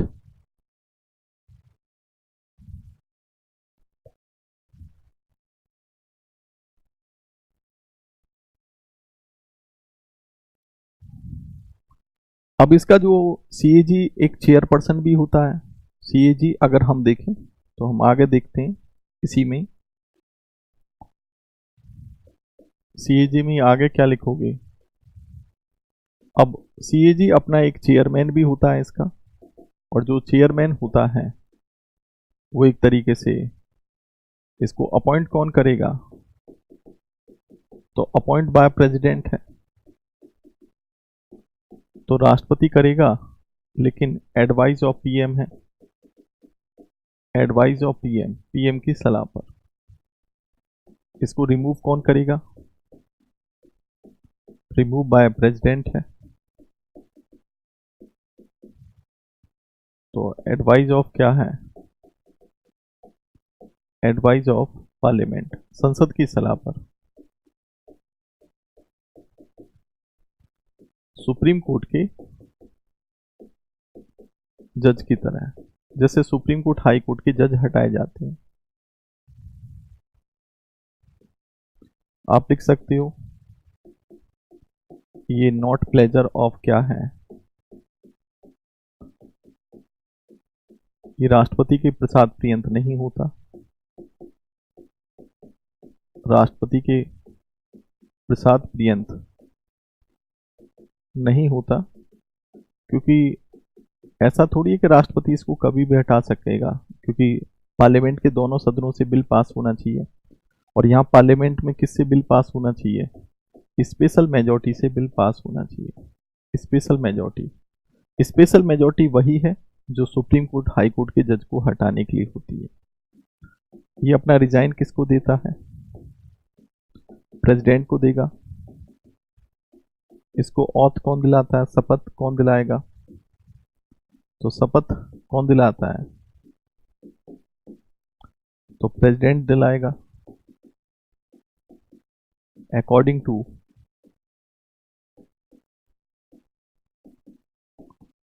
Third schedule. तो थर्ड शेड्यूल के अनुसार, क्योंकि ऑथ की बात लिखी है ना, इसकी जो रैंक होती है सुप्रीम कोर्ट के जज के बराबर होती है।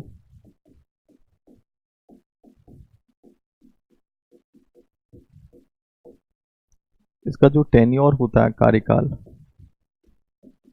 6 वर्ष होता है। इसकी जो रिटायरमेंट एज होती है वो 65 वर्ष होती है, जो भी पहले हो। और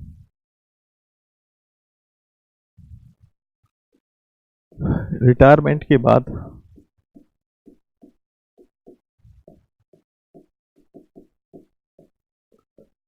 किसी सरकारी पद पर कार्य नहीं करेगा। ठीक है, तो मैंने सीएजी चेयरमैन के विषय में बताया।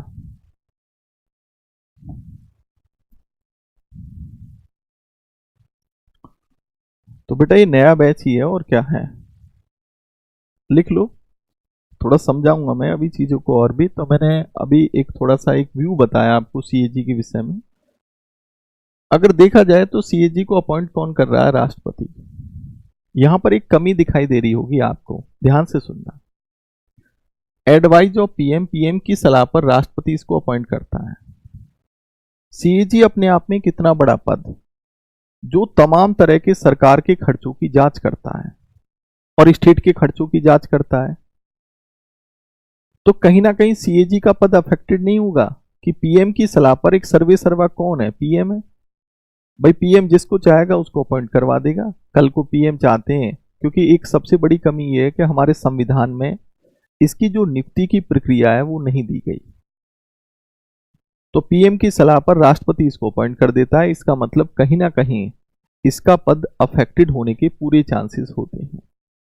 तो जो शासन के अंदर जो हम अकाउंटेबिलिटी की बात करते हैं, तो उस अकाउंटेबिलिटी में भाई जवाबदेहिता आप कैसे तय करोगे। जो आका तुम्हें अपॉइंट कर रहा है उसी आका के खर्चों की तुम जांच कर रहे हो, तो कहीं ना कहीं वायसनेस तो आ भी सकती है।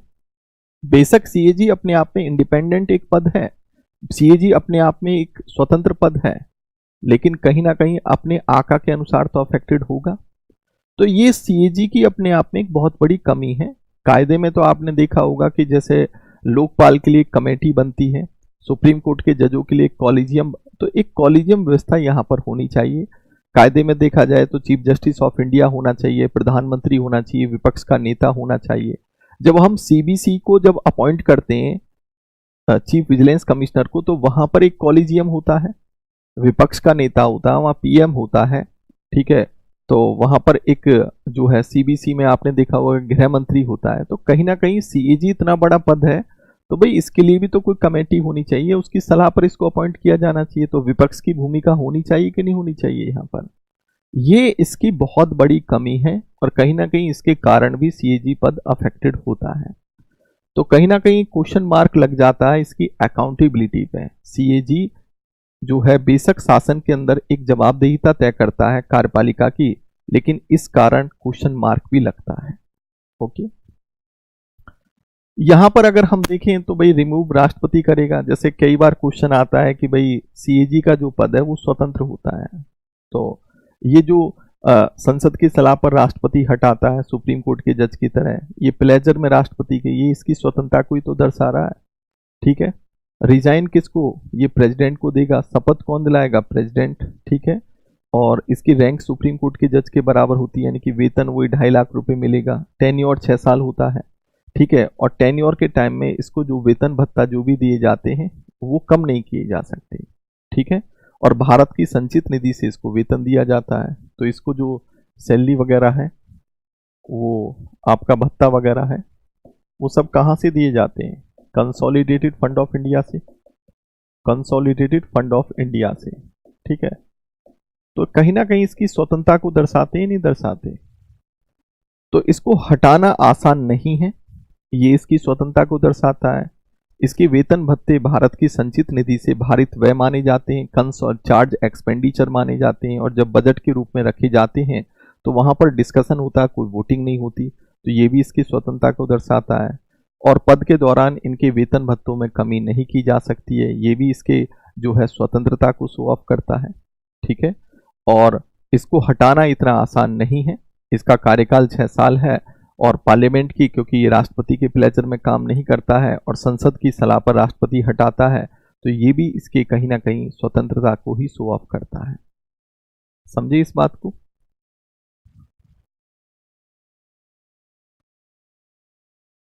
तो ये बात थोड़ी सी समझ में आ गई होगी। और देखो एक और बात, रिटायरमेंट के बाद ये अन्य किसी सरकारी पदों पर काम नहीं करेगा, ये भी इसकी स्वतंत्रता को ही शो ऑफ करता है। तो इसकी स्वतंत्रता के कौन कौन से पॉइंट है? जैसे कई बार अभी मैंने एक मेंस का क्वेश्चन अभी लिखा था, तो उसमें लिखा था कि इसकी स्वतंत्रता को कौन कौन से कारक या कौन कौन से मानक जो है, यानी कि कौन कौन से पॉइंट है जो इसकी स्वतंत्रता को या स्वतंत्रता को दर्शाते हैं। तो आपने देखा होगा कि किसी सरकारी पद पर ही कार्य नहीं करेगा, ये दर्शाता है। इसको रिमूव करना, ये भी दर्शाता है। इसकी सैलरी जो है कंसोलिडेटेड फंड ऑफ इंडिया से दी जाती है, और ये जो है एक तरीके से भारित व्यय होती है। तो ये सब क्या दर्शाते हैं? ये इसकी स्वतंत्रता को तो दर्शाते हैं, ठीक है। हाँ, ये जो है पॉलिटिकल पदों पर जा सकता है। भाई हो सकता है कि भाई ये कोई मुख्यमंत्री बन जाए, कोई मंत्री बन जाए, कोई राज्यपाल बन जाए, ये तो बन सकता है, लेकिन पॉलिटिकल पदों पर जा सकता है, अपना कोई बिजनेस कर सकता है, लेकिन अन्य किसी सरकारी पद पर रिटायरमेंट के बाद काम नहीं करेगा। ये बात आपको समझ में आ गई। एक ओवरऑल में अब आपको बता देता हूं, थोड़ा सा एक आइडिया देता हूं कि क्या चीजें हैं। सीएजी अपने आप में बहुत इंपॉर्टेंट रोल निभाता है। देखो पहली बात तो हम देखें तो आपने ये बात तो थोड़ी सी समझी कि सीएजी जो होता है वो एक ऑडिटिंग का काम करता है। और ऑडिटिंग का काम क्या होता है? एक जब कोई चीज, जब पैसा खर्च हो जाता है, उस खर्ची की जांच करता है, यानी कि एक एक्स फैक्टो के रूप में काम करता है। यानी कि चलो फिर आगे बताएंगे, मतलब एक तरीके से खर्चों के बाद ही पोस्टमार्टम करता है, ठीक है। हालांकि इसको हम कह सकते हैं कि ये वित्त का गार्जियन माना जाता है, ठीक है। तो ये पब्लिक फंड का गार्जियन यानी कि संरक्षक माना जाता है। लेकिन कहीं ना कहीं जो इसकी भूमिका वित्त के नियंत्रण में होनी चाहिए, वो इसकी भूमिका नहीं है। तमाम तरह के खर्चे जो सरकारें अपना मंत्रालय विभागों का खर्चा, कोई पॉलिसी बनाती है, कोई प्रोग्राम बनाती है, आयात निर्यात के खर्चे, तमाम तरह के खर्चों की जांच करता है। चाहे खर्चा वो किसी भी फंड के द्वारा हो रहा हो, तो जब खर्च हो जाएगा तो उसकी जांच करेगा। ये इस बात को तय नहीं करता कि भाई कितना पैसा निकाला जाना चाहिए, कितना पैसा किसको दिया जाना चाहिए, क्योंकि वित्त के नियंत्रक के रूप में इसकी कोई भूमिका होती ही नहीं है। अब चलो ये बात तो समझ में आ गई कि चलो अब ये कहां कहां ऑडिटिंग का काम नहीं करता। जैसे अगर हम बात करते हैं कि सरकारी कंपनियां और जो निगम कॉरपोरेशन वगैरह होते हैं, ये उनका ऑडिटिंग करता है, लेकिन सारे निगम या कंपनियों का ये ऑडिटिंग नहीं करता है। जैसे आपने देखा होगा कि LIC है, RBI है, ये खुद अपनी ऑडिटिंग खुद करते हैं। इसके अलावा अगर मैं देखूं, हालांकि जैसे मैं आपको बताऊं कि 3 तरह की ऑडिटिंग होती है, मैं अभी लिखवा दूंगा इन सारी चीजों को, लेकिन बट ओवरऑल में एक थोड़ा सा व्यू बने आपके दिमाग में, मैं उसके विषय में समझा रहा हूं। देखिए, ऑडिटिंग की अगर हम बात करें तो जो ऑडिटिंग होती है, जैसे मैंने आपसे कहा कि इसकी ऑडिटिंग के विषय में आप बताइए, तो एक तो होती है फुल ऑडिटिंग, जहां पर कैग जो है फुल ऑडिटिंग करता है। जैसे ONGC है, एक कॉरपोरेशन है, दामोदर वैली कॉरपोरेशन है, यहां पर फुल ऑडिटिंग करेगा CAG। लेकिन कुछ निगम या कॉरपोरेशन ऐसे होते हैं जहां पर CAG की सलाह पर प्राइवेट जो ऑडिटर जो है ऑडिटिंग करते हैं, और केंद्र सरकार उनको अपॉइंट करती है CAG की सलाह पर। जैसे आपने देखा होगा कि अगर मैं इसमें बात करूं तो जैसे कि आपका औद्योगिक वित्त निगम है, केंद्रीय भंडारण निगम है, औद्योगिक वित्त निगम हो गया, इंडस्ट्रियल फाइनेंस कॉरपोरेशन हो गया, केंद्रीय भंडारण निगम हो गया, तो ये प्राइवेट ऑडिटिंग हो गया। कुछ निगम या कुछ कंपनियां ऐसी होती हैं जो स्वयं ऑडिटिंग करती हैं, जैसे RBI हो गया, LIC हो गया। तो कहने का मतलब है कि हम कह सकते हैं कि ये निगमों का और कंपनियों का ऑडिटिंग करता है, लेकिन सभी कंपनियों का या सभी निगमों का ऑडिटिंग नहीं करता, पहली बात। दूसरी बात अगर हम देखें तो ये जो लेखा परीक्षण जो रिपोर्ट होती है, सेंटर में राष्ट्रपति को देता है और स्टेट में ये राज्यपाल को देता है। तो लेखा परीक्षण जो रिपोर्ट होती है वो 3 टाइप की होती है। एक तो वित्त संबंधित होती है, फाइनेंस रिलेटेड जो ऑडिटिंग रिपोर्ट होती है। एक ऑडिटिंग रिपोर्ट इसकी जो होती है वो आपकी विनियोग आधारित एप्रोप्रिएशन यानी कि खर्चे संबंधित ऑडिटिंग रिपोर्ट होती है, ठीक है। और एक और इसकी ऑडिटिंग रिपोर्ट होती है, अगर मैं ऑडिटिंग की बात करूं तो जैसे प्रिंस कह रहे हैं कहां कहां, मैं बेटा समझा नहीं तुम्हारी बात, क्या कहना चाह रहे हो?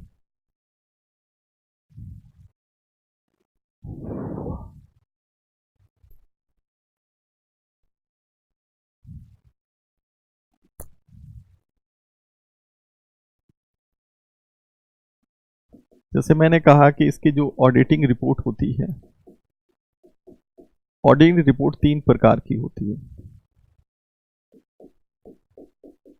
एक तो विनियोग संबंधी होती है, एप्रोप्रिएशन जो कि इसको कहते हैं खर्चे संबंधी, एक वित्त संबंधी होती है,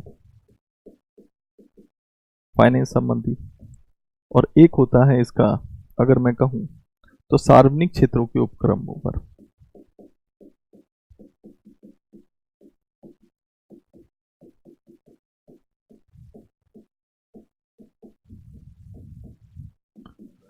तो पब्लिक जो अंडरटेकिंग,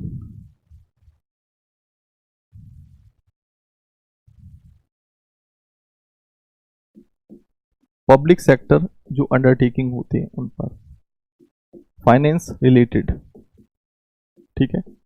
ये 3 तरह की ये रिपोर्ट बनाता है, और ये रिपोर्ट आपने देखा होगा कि CAG इस रिपोर्ट को सेंटर में किसको दे देता है? राष्ट्रपति को। और स्टेट की रिपोर्ट किसको देता है? ये राज्यपाल को दे देता है, ठीक है। तो ये 3 तरह की रिपोर्ट होती है, ठीक है। हालांकि आपने देखा होगा कि राष्ट्रपति इसको पार्लियामेंट में, संसद में रखवाता है, और संसद में जो पब्लिक अकाउंट कमेटी लोक लेखा समिति होती है वो उसकी जांच करती है। आपने देखा होगा कि जो ऑडिटिंग के प्रकार, जो ऑडिटिंग टाइप होता है, ऑडिटिंग कितने टाइप का होता है? मोस्टली ऑडिटिंग 3 टाइप का होता है। जैसे एक होता है लीगल, एक होता है अपने आप में लीगल लेखा परीक्षा, लीगल ऑडिट। एक होता है आपका फाइनेंस या मितव्ययता फाइनेंस हो गया, जिसको हम मितव्ययता लेखा परीक्षा कहते हैं, ऑडिटिंग कहते हैं। और एक होता परफॉर्मेंस बेस ऑडिटिंग, यानी कि निष्पादन आधारित लेखा परीक्षा। अब थोड़ा समझ लो, देखो लीगल ऑडिट का मतलब तो ये होता है कि विधि के अनुसार पैसा खर्च हुआ है या नहीं हुआ, सीएजी इस बात को देखता है और ये कंपल्सन होता है। दूसरा होता है जो फाइनेंस ऑडिटिंग होता है, मितव्ययता लेखा परीक्षा, कि पैसे का तो मिसयूज नहीं हुआ। कई बार क्या होता है कि पैसे का मिसयूज भी होता है, पैसे का मिसयूज भी देखा जाता है कि भैया आलतू फालतू में ही पैसा खर्च कर दिया गया। तो ये एक फाइनेंशियल ऑडिटिंग भी होता है, ये भी अनिवार्य होता है। लेकिन जो परफॉर्मेंस बेस्ड ऑडिटिंग होता है, इसको हम निष्पादन आधारित लेखा परीक्षा कहते हैं, ये अनिवार्य नहीं होता, ये सीएजी के स्वविवेक पे डिपेंड करता है। लेकिन परफॉर्मेंस बेस्ड का क्या मतलब है कि सरकार की अगर कोई पॉलिसी है, उसकी प्रभावशीलता क्या रही, जिस पॉलिसी को जिस मतलब के लिए बनाया गया उस मतलब तक वो चीज पहुंची कि नहीं पहुंची। जैसे मान लो कि सरकार ने बजट में 1000 टॉयलेट की बात की कि 1000 टॉयलेट हम बनाएंगे ताकि जो सरकारी स्कूलों में सभी जो बच्चे हैं उनको शौचालय की सुविधा मिल सके। तो अब सीएजी ने इसकी ऑडिटिंग की, परफॉर्मेंस बेस्ड का मतलब होता है इसकी प्रभावशीलता के साथ, कि ये जो पॉलिसी सरकार ने बनाई और इतना जो पैसा खर्च किया ये इफेक्टिव रहा या नहीं रहा, इसकी परफॉर्मेंस कैसी रही। हालांकि ये सीएजी के लिए बाध्यकारी नहीं होता, ये उसके स्वविवेक पे डिपेंड करता है कि वो करना चाहे तो करे, लेकिन ये काफी इंपॉर्टेंट होती है। तो हम जो शासन में जो इफेक्टिवनेस की बात करते हैं कि भाई अगर सरकार कोई पॉलिसी बनाती है तो वो एक इफेक्टिवनेस के साथ लागू की जानी चाहिए, तो उसका यही मतलब होता है कि जिस उद्देश्य के साथ उसको बनाया गया उस उद्देश्य को वो पूरा कर पा रही है नहीं कर पा रही। यहां पर परफॉर्मेंस बेस्ड ऑडिटिंग भी होती है। तो कुल मिलाकर ऑडिटिंग के 3 टाइप होते हैं जो सीएजी करता है। वो लीगल ऑडिटिंग, पैसा लॉ के अनुसार खर्च हुआ कि नहीं हुआ, जिस तरीके से बोला गया था बजट में। फाइनेंस ऑडिटिंग, उसमें बेफालतू का पैसा तो खर्च नहीं हुआ। और फिर परफॉर्मेंस बेस्ड, यानी कि उसकी प्रभावशीलता को देखना होता है, इफेक्टिवनेस को, राइट। और फिर राष्ट्रपति और राज्यपाल को जो ऑडिटिंग रिपोर्ट 3 टाइप की दी जाती है, खर्चों संबंधित रिपोर्ट दी जाती है, वित्त संबंधी फाइनेंस संबंधी रिपोर्ट दी जाती है, और सार्वजनिक क्षेत्रों के उपक्रमों संबंधी यानी पब्लिक सेक्टर अंडरटेकिंग रिलेटेड जो है ऑडिटिंग रिपोर्ट दी जाती है। तो 3 तरह की रिपोर्ट सीएजी बनाता है जो राष्ट्रपति राज्यपाल को देता है। और ऑडिटिंग 3 टाइप की होती है, लीगल ऑडिटिंग कंपल्सन होती है, फाइनेंस ऑडिटिंग कंपल्सन होती है, परफॉर्मेंस ऑडिटिंग डिस्क्रिशनरी होती है। ये बात समझ में आ गया। लेकिन अब यहां पर मुद्दे कुछ और भी उठते हैं। यहां पर हमें यह देखना होगा कि कमियां कहां पर हैं। इसकी कमियां भी थोड़ा सा हम देख लेते हैं। हालांकि अभी मैं पूरा नहीं बताऊंगा अभी इसमें, ठीक है, आज क्योंकि टाइम इतना नहीं है, लेकिन बट एक थोड़ा सा आपके दिमाग में फ्रेमवर्क बन सके। जैसे आपने देखा होगा कि राफेल को लेकर बहुत बड़ा मामला उठा था। राफेल में मुद्दा क्या था? यहां पर कई बार मुद्दा ये उठता है कि अगर सपोज करो कि सरकार ने कोई पॉलिसी बनाई और वो पॉलिसी ही गलत हो और सीएजी फिर उसकी ऑडिटिंग कर रहा है।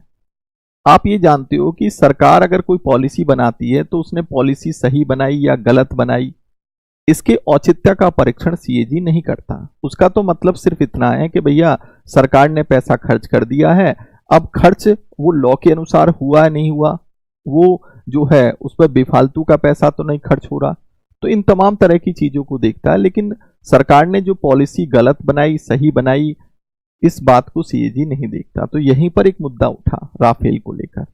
राफेल में फ्रांस के साथ डीलिंग हुई। अब कई बार ऐसा भी तो हो सकता है कि भाई डीलिंग महंगी भी तो हो सकती है। मान लो कि मैं डीलिंग करने वाला व्यक्ति हूं और मुझे ये डिजिटल बोर्ड मंगवाने हैं। सरकार ने एक काम मुझे सौंप दिया कि आप एक काम करो, 100 डिजिटल बोर्ड मंगवाइए फ्रांस से। मैंने कहा जी ठीक है, हो जाएगा, ये मेरे अंडर का काम है या सरकार का ही काम है। मान लो सरकार इस काम को कर रही है। सरकार ने क्या काम कहा, भाई हम कमाई कैसे करें इस पे, हमें 100 डिजिटल बोर्ड मंगवाने हैं। तो सरकार ने सोचा भैया देखो एक काम करते हैं, हम डील करते हैं, एक डिजिटल बोर्ड 4 लाख रुपए का होगा। हालांकि उसकी कॉस्ट कितनी है, 2 लाख रुपए मान लो। 2 लाख में कहा कि भाई जिससे लिया गया कि तुम बिल 4 लाख का बनाना, 1 लाख तुम ले लेना और 1 लाख हमें दे देना, ताकि हम बीच में खा सकें उसको। तो जिससे आपने जो है कांटेक्ट किया, जिससे आपने सामान खरीदा, उसे भी लालच आपने दे दिया कि भैया तुम 1 लाख तुम ले लेना, 4 लाख का बिल बना देना, 1 लाख हम खा लेंगे। तो कॉस्ट तो इसकी 2 लाख रुपए, लेकिन ये 4 लाख में जाकर पड़ेगा। तो ऐसा तो सरकार कर ही सकती है। तो राफेल का मामला कुछ इसी टाइप का था। अपोजिशन ने बार बार कहा कि राफेल की जो डील है वो बड़ी महंगी डील है। इतनी महंगी डील होने का कोई मतलब नहीं बनता, कहीं ना कहीं सरकार इसमें पैसा खा रही है। अब ये बड़ा मामला तूल पकड़ा सुप्रीम कोर्ट में भी मामला गया, लेकिन सुप्रीम कोर्ट ने ये कह दिया कि भाई सीएजी ने अपनी रिपोर्ट हमें सील पैक करके दे दी है और हम उसकी रिपोर्ट से संतुष्ट हैं। तो देन कोई घोटाला या कोई भ्रष्टाचार नहीं हुआ है, पब्लिक के सामने उसको खोला ही नहीं गया। अब आप ये जानते हो कि भाई जब सीएजी एक स्वतंत्र संस्था है तो क्या वो सरकार के दबाव में आ सकती है? तो आने के लिए तो आ सकती है, क्यों नहीं आ सकती। अधिकतर आपने देखा होगा कि जो वित्त सचिव होते हैं वही बाद में आके सीएजी बना दिए जाते हैं, क्योंकि एक कमी ये भी है कि इसकी नियुक्ति को लेकर कि कौन सीएजी बनेगा, कोई हमारे संविधान में कोई भी जो है स्टेटमेंट नहीं है। सरकार जिसको बनाना चाहे उसको बना सकती है, चाहे उसको वित्त की नॉलेज हो, अकाउंटिंग की नॉलेज हो, ऑडिटिंग की नॉलेज हो या ना हो, इससे कोई फर्क नहीं पड़ता। तो एक सवालिया निशान सीएजी पे यहां भी खड़े हो जाते हैं कि भाई बंदे को जिसको ऑडिटिंग की नॉलेज ही नहीं है, अकाउंटिंग की नॉलेज ही नहीं है, और वो तुमने सीएजी चेयरमैन बना दिया, तो कहीं ना कहीं सीएजी प्रभावित तो होगा। इससे कहीं ना कहीं जो है अकाउंटेबिलिटी कमजोर तो बनेगी। अब मुद्दा यह आता है कि सरकार ने कोई डीलिंग की, कितने में डीलिंग की, उसकी जांच सीएजी नहीं कर सकता। भाई सरकार ने तो बता दिया हमने एक डिजिटल बोर्ड 4 लाख रुपए में खरीदा, हमने 100 खरीदे और इतना पैसा हमने खर्च कर दिया है, ठीक है, और ये डॉक्यूमेंट्स है, आप देख लीजिए। तो यहां पर एक बात ये आती है, यही तो मुद्दा उठता है कि अगर सपोज करो कि पॉलिसी ही गलत बनी हो, सरकार के मन में पहले से ही खोट हो और सरकार पॉलिसी ही गलत बनाए और उसके बाद कहे कि आप जांच करिए, और उसकी इंटरनल जांच सीएजी नहीं कर सकता कि भाई हम एक बार उस कंपनी से भी बात करेंगे जिससे आपने खरीदा है, हम बाहर का भी रेट लेके देखेंगे। तो इस तरह की ऑडिटिंग सीएजी नहीं कर सकता। सीएजी तो भैया सरकार जो डॉक्यूमेंट्स दे देती है सीएजी को, बस उसी को वो रूल ऑफ लॉ के अनुसार है या नहीं है, विधि के अनुसार है या नहीं है, बस उसी चीज को देखती है और बात खत्म। एक तरीके से फाइनेंस का पोस्टमार्टम कर देती है। ये सीएजी की बहुत बड़ी कमी भी है। कहीं ना कहीं इसको इसके दायरे में लाया जाना चाहिए, और ये घोटाले जो होते हैं वो इसी कारण से होते हैं, और राफेल का मामला भी यही उठा था और ये रफा दफा कर दिया गया क्योंकि कहीं ना कहीं सीएजी दबाव में थी। ओके, तो ये बात मैंने बड़े नेचुरल तरीके से बताई कि ये आपको समझ में आ गया होगा। सीएजी सिर्फ क्या काम करता है, सरकार जो दस्तावेज देती है उन दस्तावेजों की जांच करती है और ये देखती है कि इन दस्तावेजों के अनुसार पैसा खर्च हुआ या नहीं खर्च हुआ। उससे पहले सरकार ने क्या डीलिंग की, कैसे डीलिंग की, इसकी जांच का सीएजी को अधिकार नहीं होता। तो इसका मतलब घोटाले और भ्रष्टाचार होने की पूरी संभावना होती है। बात आती है कि भाई इसके जो आलोचनाएं क्या क्या हैं। तो आलोचना, पहली तो इसकी नियुक्ति की आलोचना है। कहीं ना कहीं जो है पीएम की सलाह पर जब राष्ट्रपति इसकी नियुक्ति करेगा तो ये अपने आप में एक बहुत बड़ी आलोचना बन जाती है कि कहीं ना कहीं इससे वायसनेस होने का पूरा खतरा बना रहता है। इसके लिए कहीं ना कहीं फिर हमें क्या करना चाहिए? इसके लिए करना चाहिए कि हमें सीबीसी की तरह एक कमेटी बनाई जानी चाहिए और ट्रांसपेरेंट तरीके से इसका अपॉइंटमेंट किया जाना चाहिए। हमारे संविधान में इसकी नियुक्ति को लेकर इसकी कोई योग्यता भी नहीं दी कि ये वित्त के और लेखा से संबंधित होना चाहिए, किसी को भी बना दो। जब आपके पास स्पेशलाइज्ड नॉलेज ही नहीं होगी तो कहीं ना कहीं अकाउंटेबिलिटी सीएजी की प्रभावित होगी कि नहीं होगी? तो ये भी अपने आप में एक कमी है। दूसरी बात, सभी जो निगम हैं वो इसके दायरे में नहीं आते। हम ये भी कहते हैं कि जैसे आपने देखा होगा कि आज सरकार का सबसे बड़ा पैसा इस पब्लिक पार्टनरशिप में खर्च होता है। ये जो पीपी मॉडल, जो ट्रीपी मॉडल चलता है, आपने देखा होगा कि आज जितने भी हमारे आधारभूत स्ट्रक्चर हैं, सड़क का बनाना हो, बिजली का निवेश हो, ये तमाम तरह के हमारे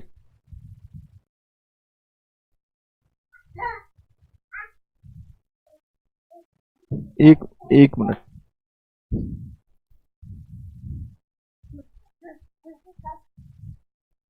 तुमने ये और बंद कर दिया, जाओ। ये तार है ना, इस वजह से गेट नहीं बना रहा है।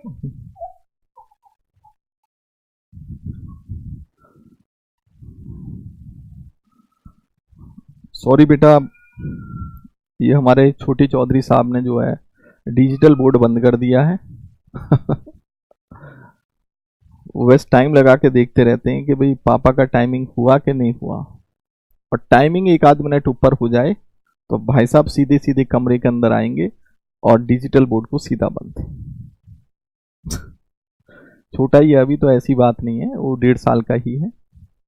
खैर, अभी हमारा सीएजी बेटा पूरा नहीं हुआ है, अभी इस पर मैं विचार कर ही रहा था, लेकिन कल हम इसको पूरा करवा देंगे और फिर कल ही मैं इसका क्वेश्चन दूंगा और अच्छे तरीके से और बेटर तरीके से समझाएंगे।